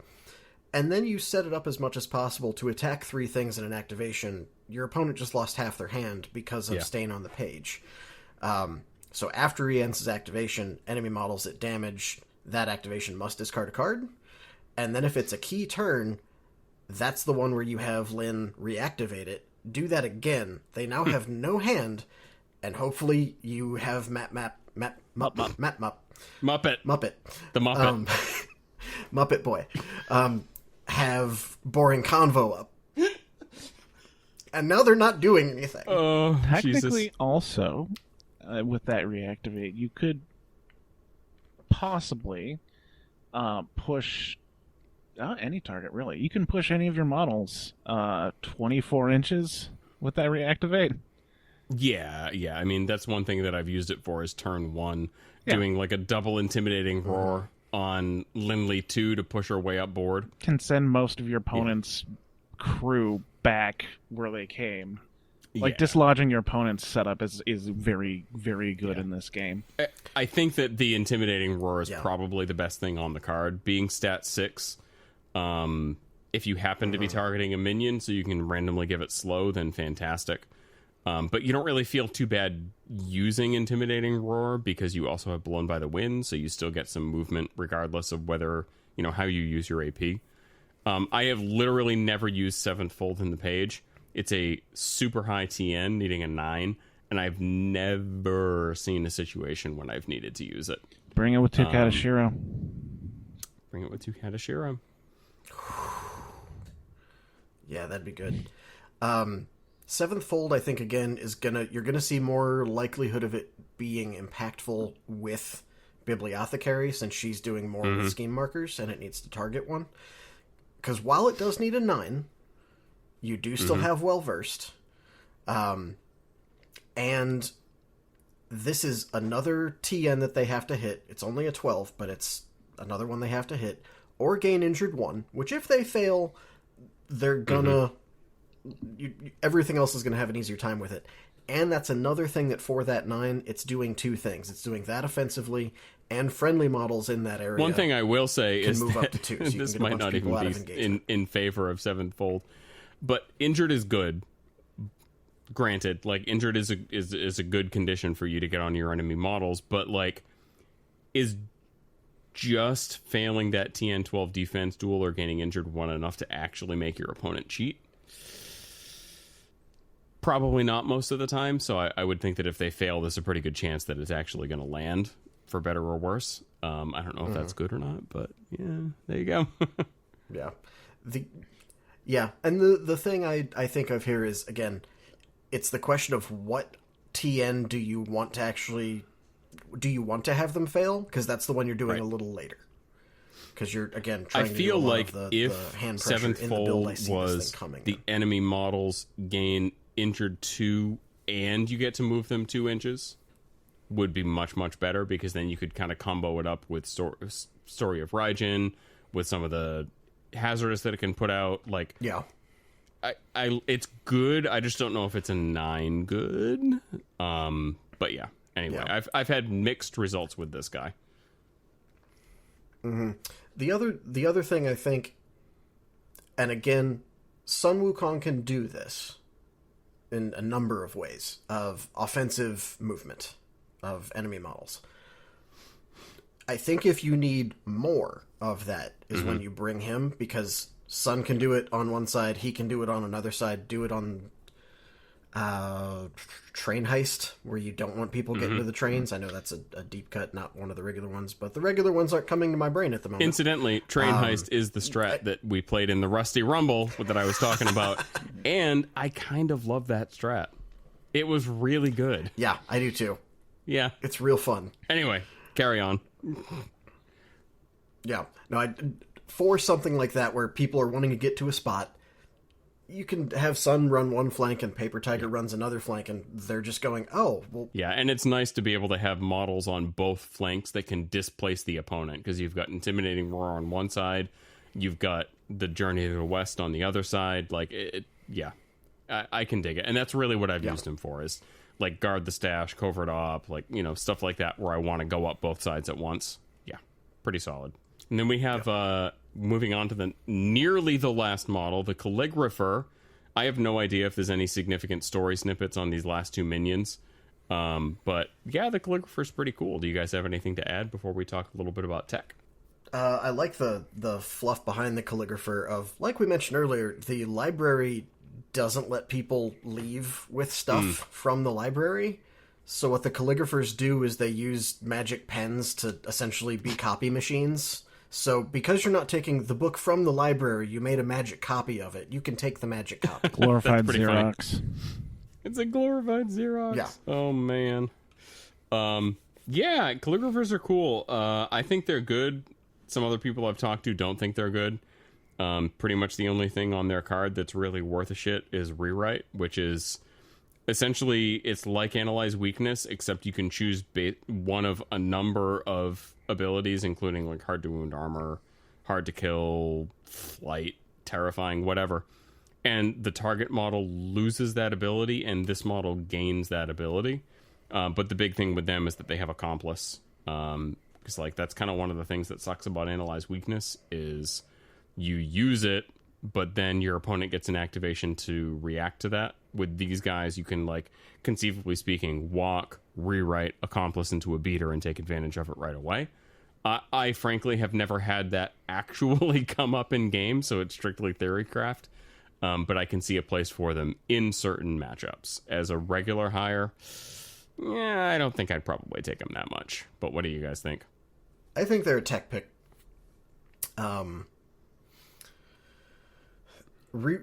If you're going up against something like Rezzers where they have a ton of hard to wound or etc., and you're just going, I want to be able to pick out one model and take that off of them so I can just get rid of it a little faster or get around some kind of whatever the defensive thing is, I think that's what you're bringing them for. I really think the biggest thing bringing them down is needing that tome on their bonus action. Yeah, Well, yeah, definitely.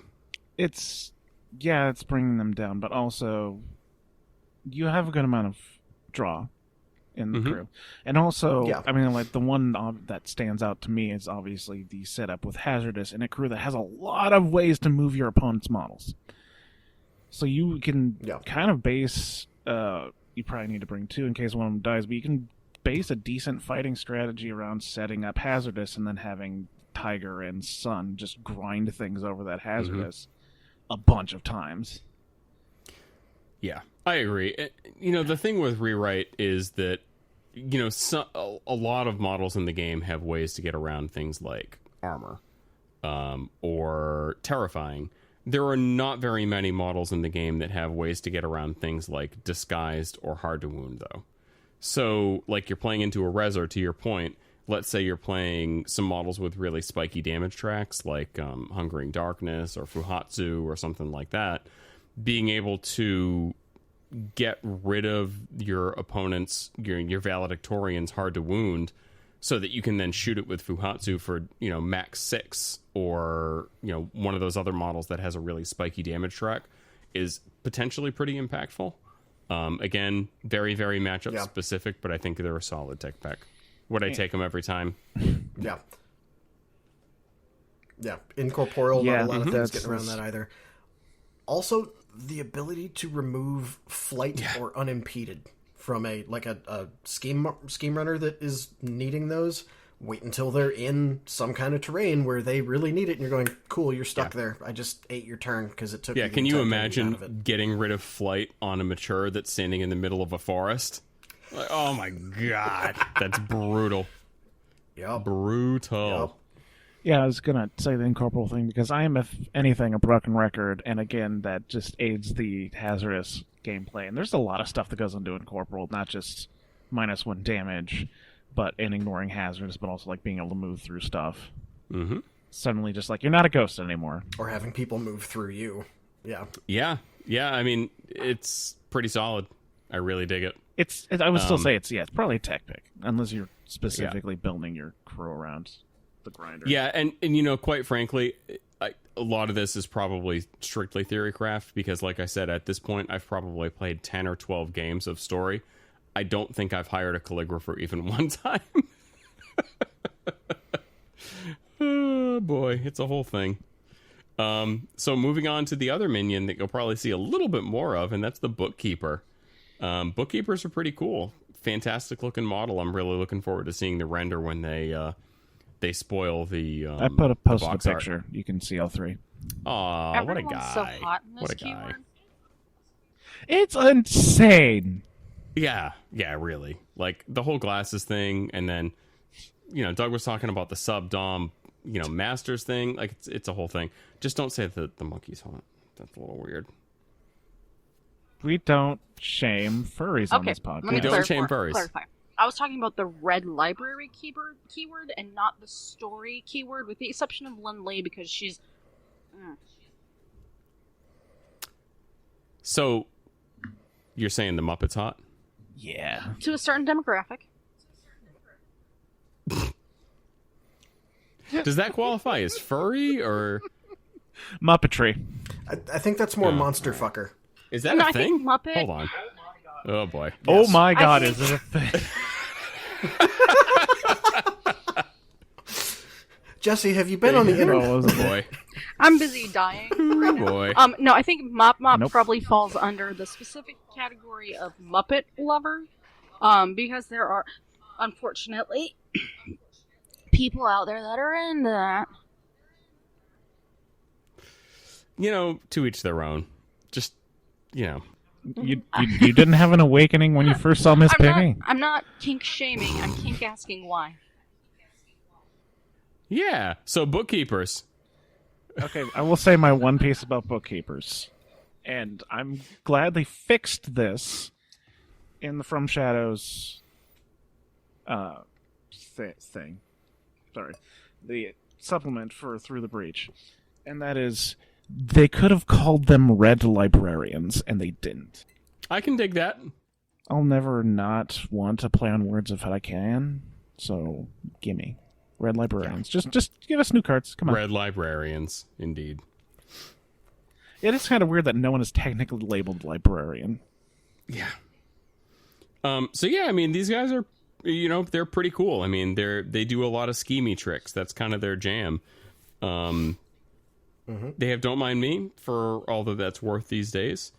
And then the big one is that they can, again, assist with the unpack. When they activate, they can help move some of your models up the table. One thing that's really neat is that one of their actions has a different effect depending on the number of other friendly models that have activated this turn. So if you activate with this model, which is a relatively low impact one, early, you get a little bit more bang for their buck out of their bookworm ability.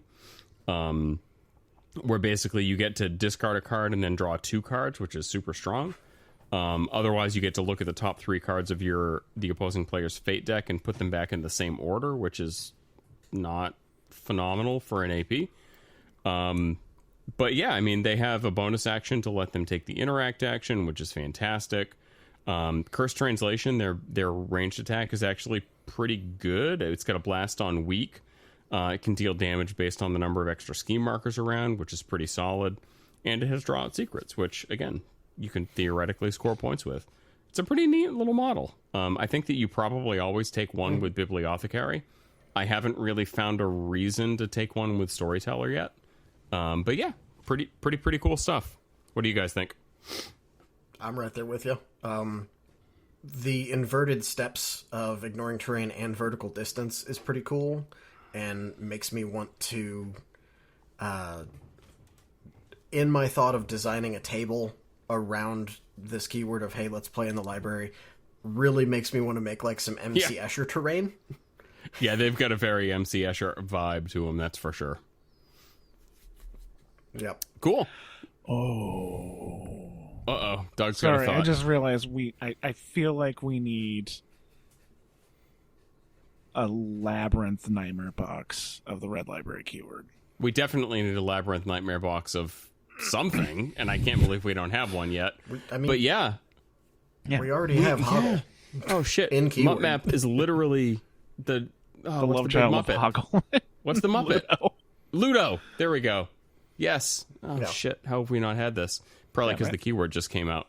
Yeah, That's probably. why. I would say that Don't Mind Me, I feel, is better in this keyword. Okay, but Roman, correct me if I'm wrong. I think it's better in this keyword because having scheme markers on the board is more critical to the play style of Red Library as opposed to in Performer, where it's more of like, this is a way to score sometimes if you're still alive, which you aren't. Yeah. And especially because this model has a bonus action to interact, and it has no other bonus action, so Don't Mind Me really helps with that. Yeah, I'm happy with any 6-stone minion that can interact, put down 2 scheme markers a turn, and is going to take more than one focused hit to kill for most things. Between the 6 wounds and Arcane Shield, I'm pretty good with that. But yeah, Doug's exactly right about the... Not specifically the Don't Mind Me, because in this Gaining Grounds it's minimally effective compared to other seasons. But this crew, especially with Bibliothecary, playing with scheme markers in addition to scoring with them, is the part that in this edition Performer doesn't have. That this is highlighting for me. And I'm just like, I want this keyword, and I also want Performer to go back to playing with scheme markers in ways that aren't just, we need those to score. Agreed. It's a cool model. I like it, and it's going to look awesome on the table, too, which is bonus. Yeah. I really, really like the, I guess it would be Bookkeeper 2, the female Bookkeeper that's, like, leaning over backwards, floating in the air, and is purple. Because, having seen all of these at Gen Con, the hardest part about this is going to be which one do I want to put on the table per they all each look game. pretty awesome, for sure. As far as the keyword goes, I don't really feel like there's a ton of space for any versatiles or out of keywords, but there were a few that kind of stood out to me. I have played Koji and Kara with Bibliothecary one time, and it was devastatingly effective. Their play with scheme markers, especially the ability to give your models their menacing, or I think it's called menacing ability, to give opponents negative flips when they're attacking them. If they're near two of those models at the same time, is pretty strong, especially with the number of just incidental scheme markers that Bibliothecary puts out. I was fairly impressed with that. I've also used the Shadow Effigy with Bibliothecary, because again, like, free interact, it's just a decent model overall. I mean, no real concern there. No real big news there, rather. And then probably the biggest one, which I haven't actually tried, but I definitely need to, is Maeve told me that she played against somebody who put Silent Protector on the Jade Rabbit, the totem, which is super rude. Oh my god. So basically, Silent Protector gives the totem hard to kill, which basically alleviates one of the major weaknesses of it, which is getting, like, focus and stone one-shot. Plus, it gives it challenge. And it doesn't have a bonus action, so it just gives it a free bonus to make enemies either discard a card or attack it at a double negative, which is really, really funny. Thanks, I hate it. Yeah. Maeve first told me, and I was like, oh, that doesn't seem too bad. And then she's like, no, really. Think about it. And I'm like, all right, that's pretty funny. So definitely going to be putting that on the table. Was there anything else that stuck out to any of you guys? I know you don't have super expansive Thunders knowledge, but anything else you've heard, played, whatever? Oh, okay. The crickets say no. Like, I'm honestly not that familiar with 10 Thunders, but I'm fantastic. I'm relatively good at, like, picking up on things pretty quick. Yeah, the fun shenanigans you can get with the, Katashiro and the Paper Tiger aren't necessarily something you should be doing. I don't know creative strategies, but it's an option. And possibly just bring Minako instead of the Katashiro by themselves. Sure. Getting around Bibliothecaries, you can reactivate, but only once per game, by using a terracotta to become a new version of that model once it dies, is an idea. That's funny. I would say the other thing that came up to my mind is for those degenerates out there, like not me, that play Second Masters. I think that Misaki 1 could have a very strong place in this crew. Misaki 1 is very unique in that she doesn't really require any other keyword models to function, and the amount of card draw and hand cycling that this crew brings would, I think, really make her a pretty strong pick and able to do the damage that she needs to in the surgical way that she really wants to. Yeah. I think this crew, looking at it, might finally be a good home for the 10 Thunders, brother. Oh, say it ain't which, so. every time I look at it, So here's my thing. Every time I look at it, it's a 6-stone versatile minion. It's not horrible. It could probably use a little more defensively, but it's not horrible. But I think the issue is not horrible is generally not good enough in Thunders because of all the other great versatiles. So in this case, you have to have a reason to bring specifically the tech that they bring.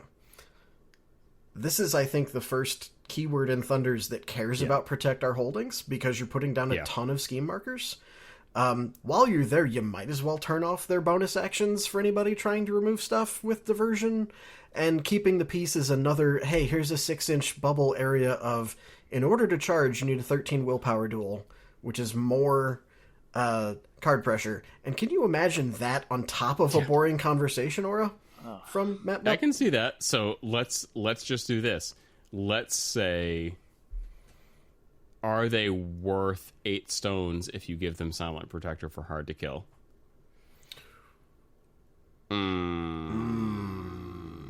That's a story. Yeah. Is the problem? So I run then we into have. there. I guess you just have to rely on Tong Yong to do a take the hit and keep them alive. How about we just give them hard to wound? Yeah. Weird. Can we just give 10 Thunders Brothers hard to wound? That's all I'm asking for. Or armor 1 or something. I have one last one. Something. Yep. Tanuki.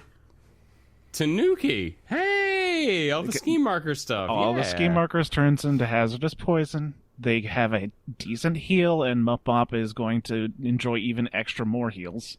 And they got condition removal. And adding slow to your models is a thing that at least one of these masters does. I can dig that.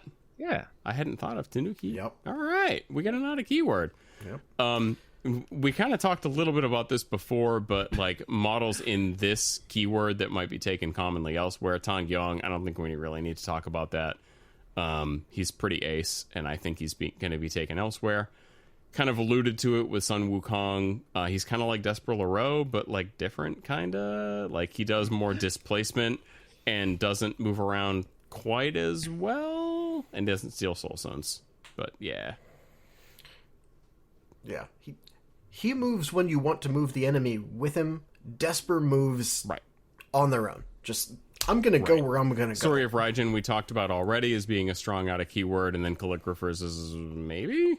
We're just going to skip the where do they fit in the faction, because I think that's a weird question that I put up. But long story short, they kind of do similar things to some of the other keywords. They can kind of do some of the same stuff that McCabe does, but different.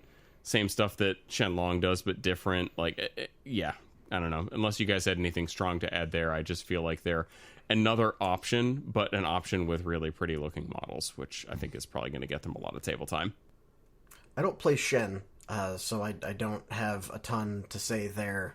I played against him a few times, and he's fine. But for me, the thing with Thunders, or Explorers, honestly, is what can this do that McCabe can't? Because that keyword is such a, I can do whatever you need me to. And yeah, this one, it can do the same things, but it can also, I think, scheme internal to the fight better because of how a lot of their internal workings work. But yeah, I think you play it for a different play style feel. I think the thing that this keyword does better than any other Thunders keyword is hold a very, very strong center. A lot of the other Thunders keywords can get punched through in a way that this one really can't. So, yeah, with either version of the keyword, really. Or either version of the master, as it were. Yeah, so getting down to the very end of the agenda tonight, let's talk about stories wish lists. Doug, do you have any models that you'd like to see added as stories? Oh, God. I think we should take the time to explore the mythologies of the three cultures and give us stuff we haven't heard of more than anything. Like, initially when Red Library was introduced, it was like, we need Arthur Van Stoker. We can do these other things. But I think they should take the time to teach people some history about mythology from some cultures that we aren't terribly familiar with here in the Western world. Make it a learning point. Nothing specific. If you want my joke answer, I want Sailor Moon. You already have the rabbit in the moon. I mean, it could just be an old skull for the J Rabbit. I don't care. Oh boy. I gotta make the weeb joke in 10 I love Thunders. it. I gotta. Okay, but that's it for me. Just Oh boy. How about you, Roman? What you got? My biggest call out is Arthur von Stoker, because at the end of the story where they introduce and then spoiler alert kill him, they don't kill him, or somehow and how they do it, they say like he deserves his space. So he like ascends into storyhood, so to speak. Yeah. Yeah, and I'm hoping they essentially go, cool, we're keeping this one where we can make use of it because it gave us trouble. And that would just, I'm sorry, just a monster hunting fighting version of Sherlock Holmes plus Van Helsing. I think cool. That's honestly how it works, because he originally was 2 stories mixed together, and then he became an actual story all in of himself. He became a book in the Red Library. That's cool. But, that's very cool. My one suggestion for that is that I feel like if we are going to introduce Western stories, that these models should be dual keywords with someone else. That would be wicked cool. Yeah, for sure.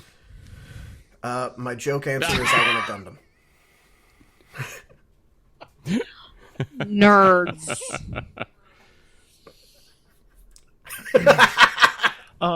So I don't know how this would break, and this is less of a new model and more of a change, but can we make Katashiro Red Library or story? that would be dope. I'd be all for it. It just fits. It does. It fits too well for it to not happen. Yeah.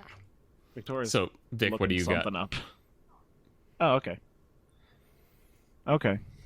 You Audio, you're muted. Yeah, Okay, I was muted on purpose. Oh, great. Oh, it's your turn. Do you have any story suggestions? I don't have anything like in particular, but I'd like to see like horror ghost story type of things, because there are some extremely interesting and different from like Western ghost stories type of urban legend tale type of deals over in Asia. My big first request, just because it's cute, is the little umbrella with the single eye that hops around on one foot. Ha! That's in the book. Okay, well, I want that as a model and not just a through the breach thing. Oh shit, what are those things called? I know what those are. I do too, but the name is escaping me. Oh, god damn it. Yeah, the generic version of Lady Yume is also in there, Noparabo. That's cool. I can dig it. Casa Obake. That's the thing. I knew it. Really. I mean, it could be dual keyword Oni too. That'd be really cool. Yeah, sure. But like, yeah, I want to see more yokai and ghosts because it's Malifaux. Damn it. Nice. It's Malifaux. Damn it. So I've got two answers. I got a serious answer and a joke. My serious answer is I would like to see Story of Seiryu, which is big ass dragon, because apparently we need like 4 dragons in 10 Thunders to actually get one that's decent. Sorry. Hey. No. The other 2 dragons are good, but again, they're in Thunders. They have to compare to everything else. Let's be real here. Do we really need to talk about Yasunori? Because I mean, come on now. Oh, I don't care about that. Then we've got cancer. Right. Then we've got the emissary, which like dies to a stiff breeze. Granted, it has a couple of cool abilities. Then we've got the Dawn Serpent, which is cool, but is it cool as compared to the rest of the 8 stone or 9 stone or whatever slot in 10 Thunders? Let's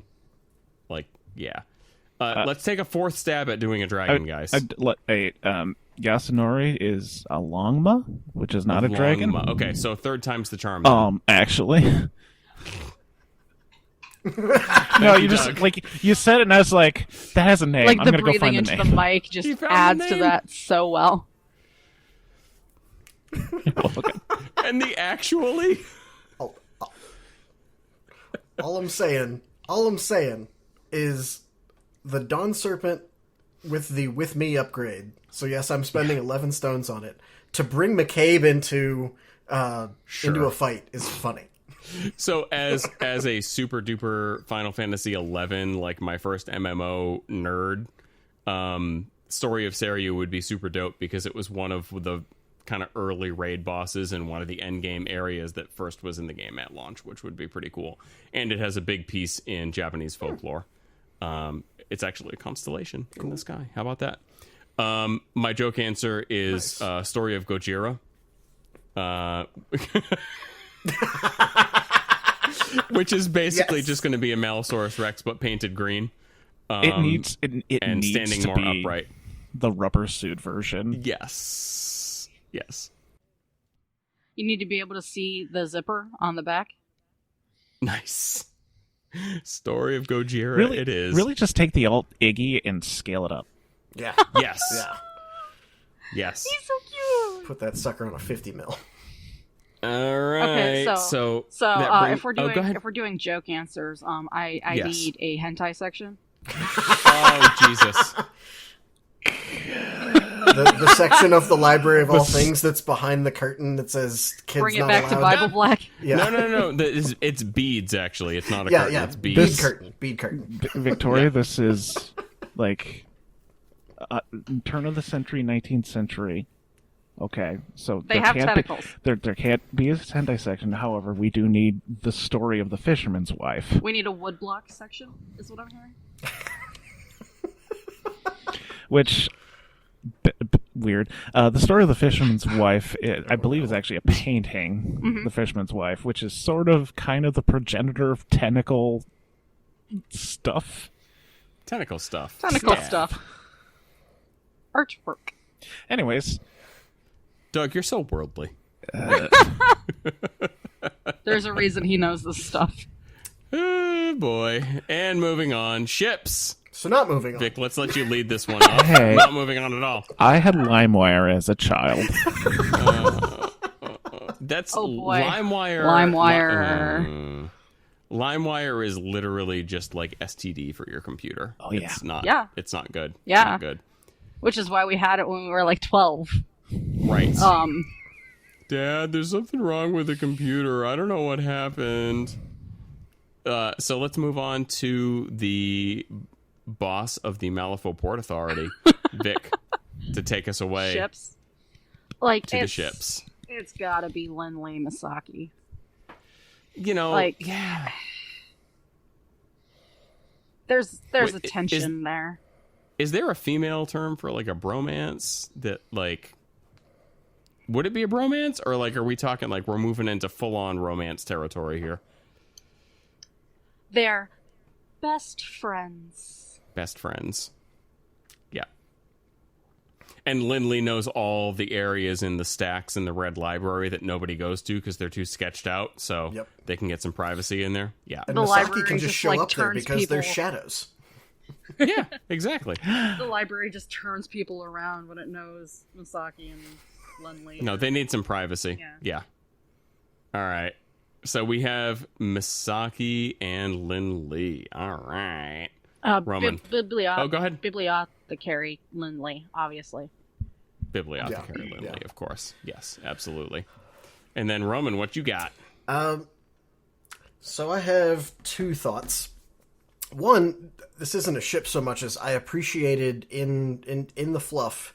There is a bit where Lynn is talking to a guard that she is apparently engaged with in some form of fun, one way or the other.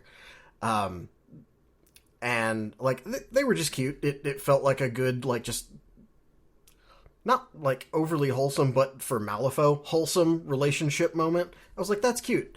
And then later in the story, we have an Ivan May moment, and I was like, you guys, double date, go, eat noodles. So that was just stuck in my head, and that leads me to the other thought that combined with the Misaki and Bibliothecary Lynn. I'm going to switch gears here and go, so we've seen Misaki try to bring Mei Fang into line.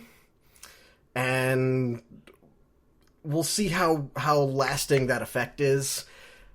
And my thought is, if it's not that lasting, because May, you just can't keep her down, you gotta have Misaki and storyteller Lynn both bring her into line.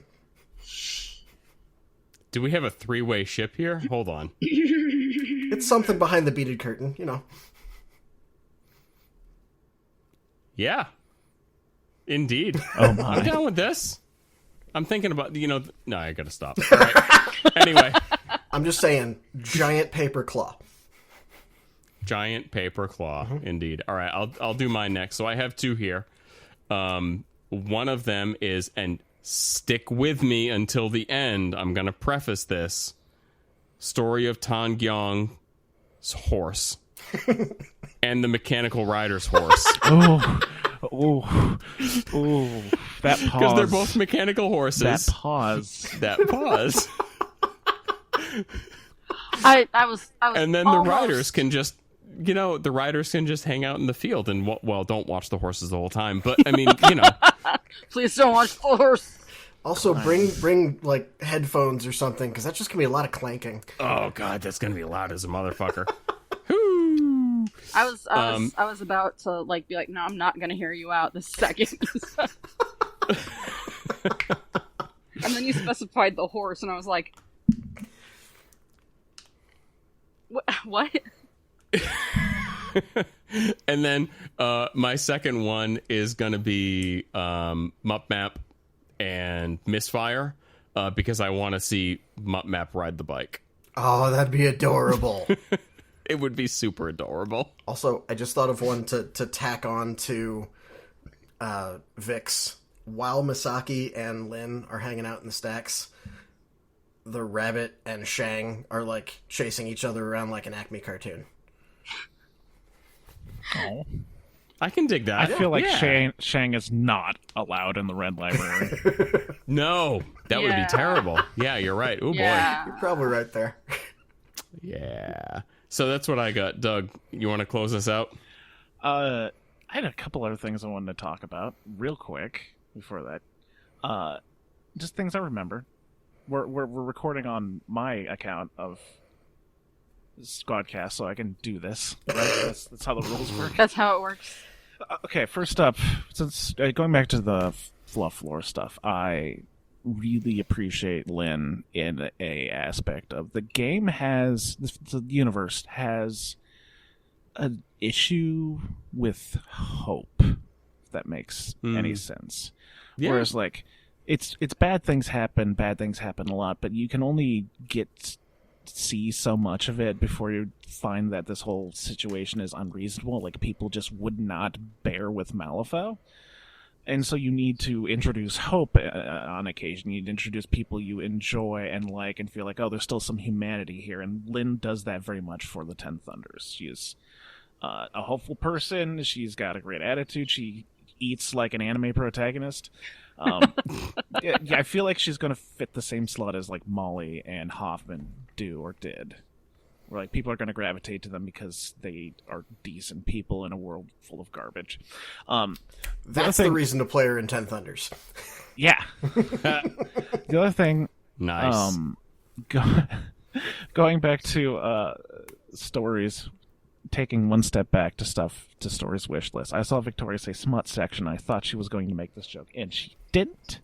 But what if a very particular book made its way into the Red Library? A Snowbound Guard. Yes! Victoria, want to explain what the Snowbound Guard is?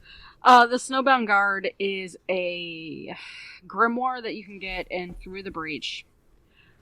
It is essentially a arcanist's spell book that they wrapped all their spells up into a not particularly good piece of romance fiction about a particular guild guard getting snowed into a small town where she is being attempted, where several different men and women are attempting to seduce her. In the fluff about this particular grimoire, this guild guard does exist and has since been promoted to a guild sergeant, and she has made it her life's mission to find every copy of this book and destroy it. Oh my god. Seriously? Yes. It is in a Through the Breach book. I don't remember which one it is off the top of my head, but it is in there. Okay, new ship. And enemies to lovers of that guild sergeant and the calligrapher that keeps making copies of the Red Library version of it. Yes! And that goes into, like, if it's not an Eastern mythology, that they would have a dual keyword, and this very obviously be dual keyword guard. And also, does it manifest the story's version of this captain, or does it just yank the captain out of reality from Malifaux and just summon her?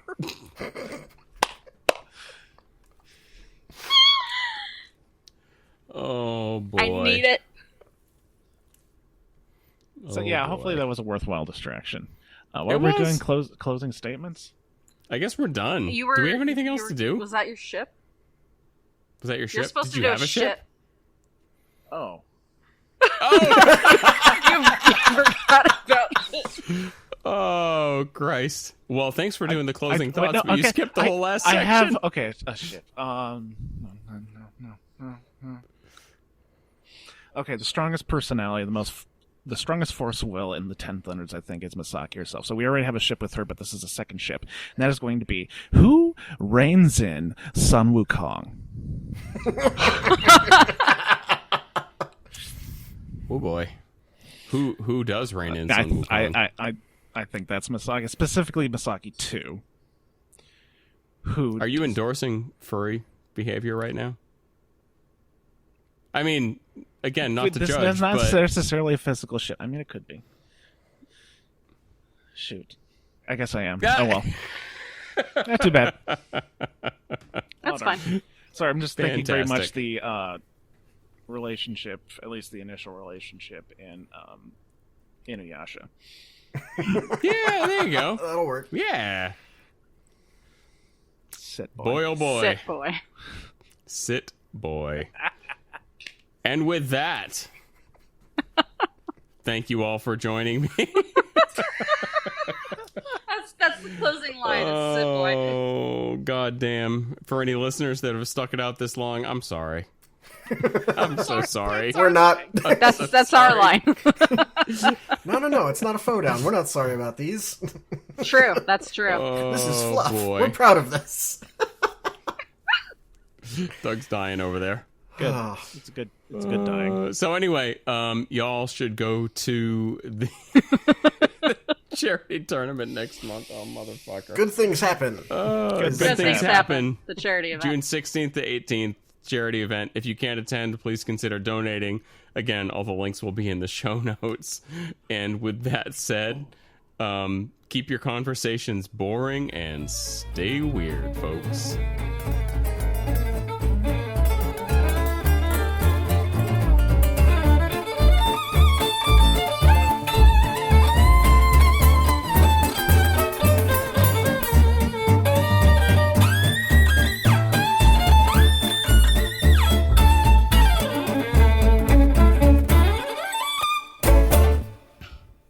Hey, everybody. I'm Jesse. Doug. Oh, crap. I'm next. Well, guess what? That's what editing is for. Yes. All right. Hi. I'm going to start again. No. We're going to do the whole thing. This is one take. We're going to be here for 3 hours doing this one take, but it's going to be one take. That's your own fault. Yeah, I know.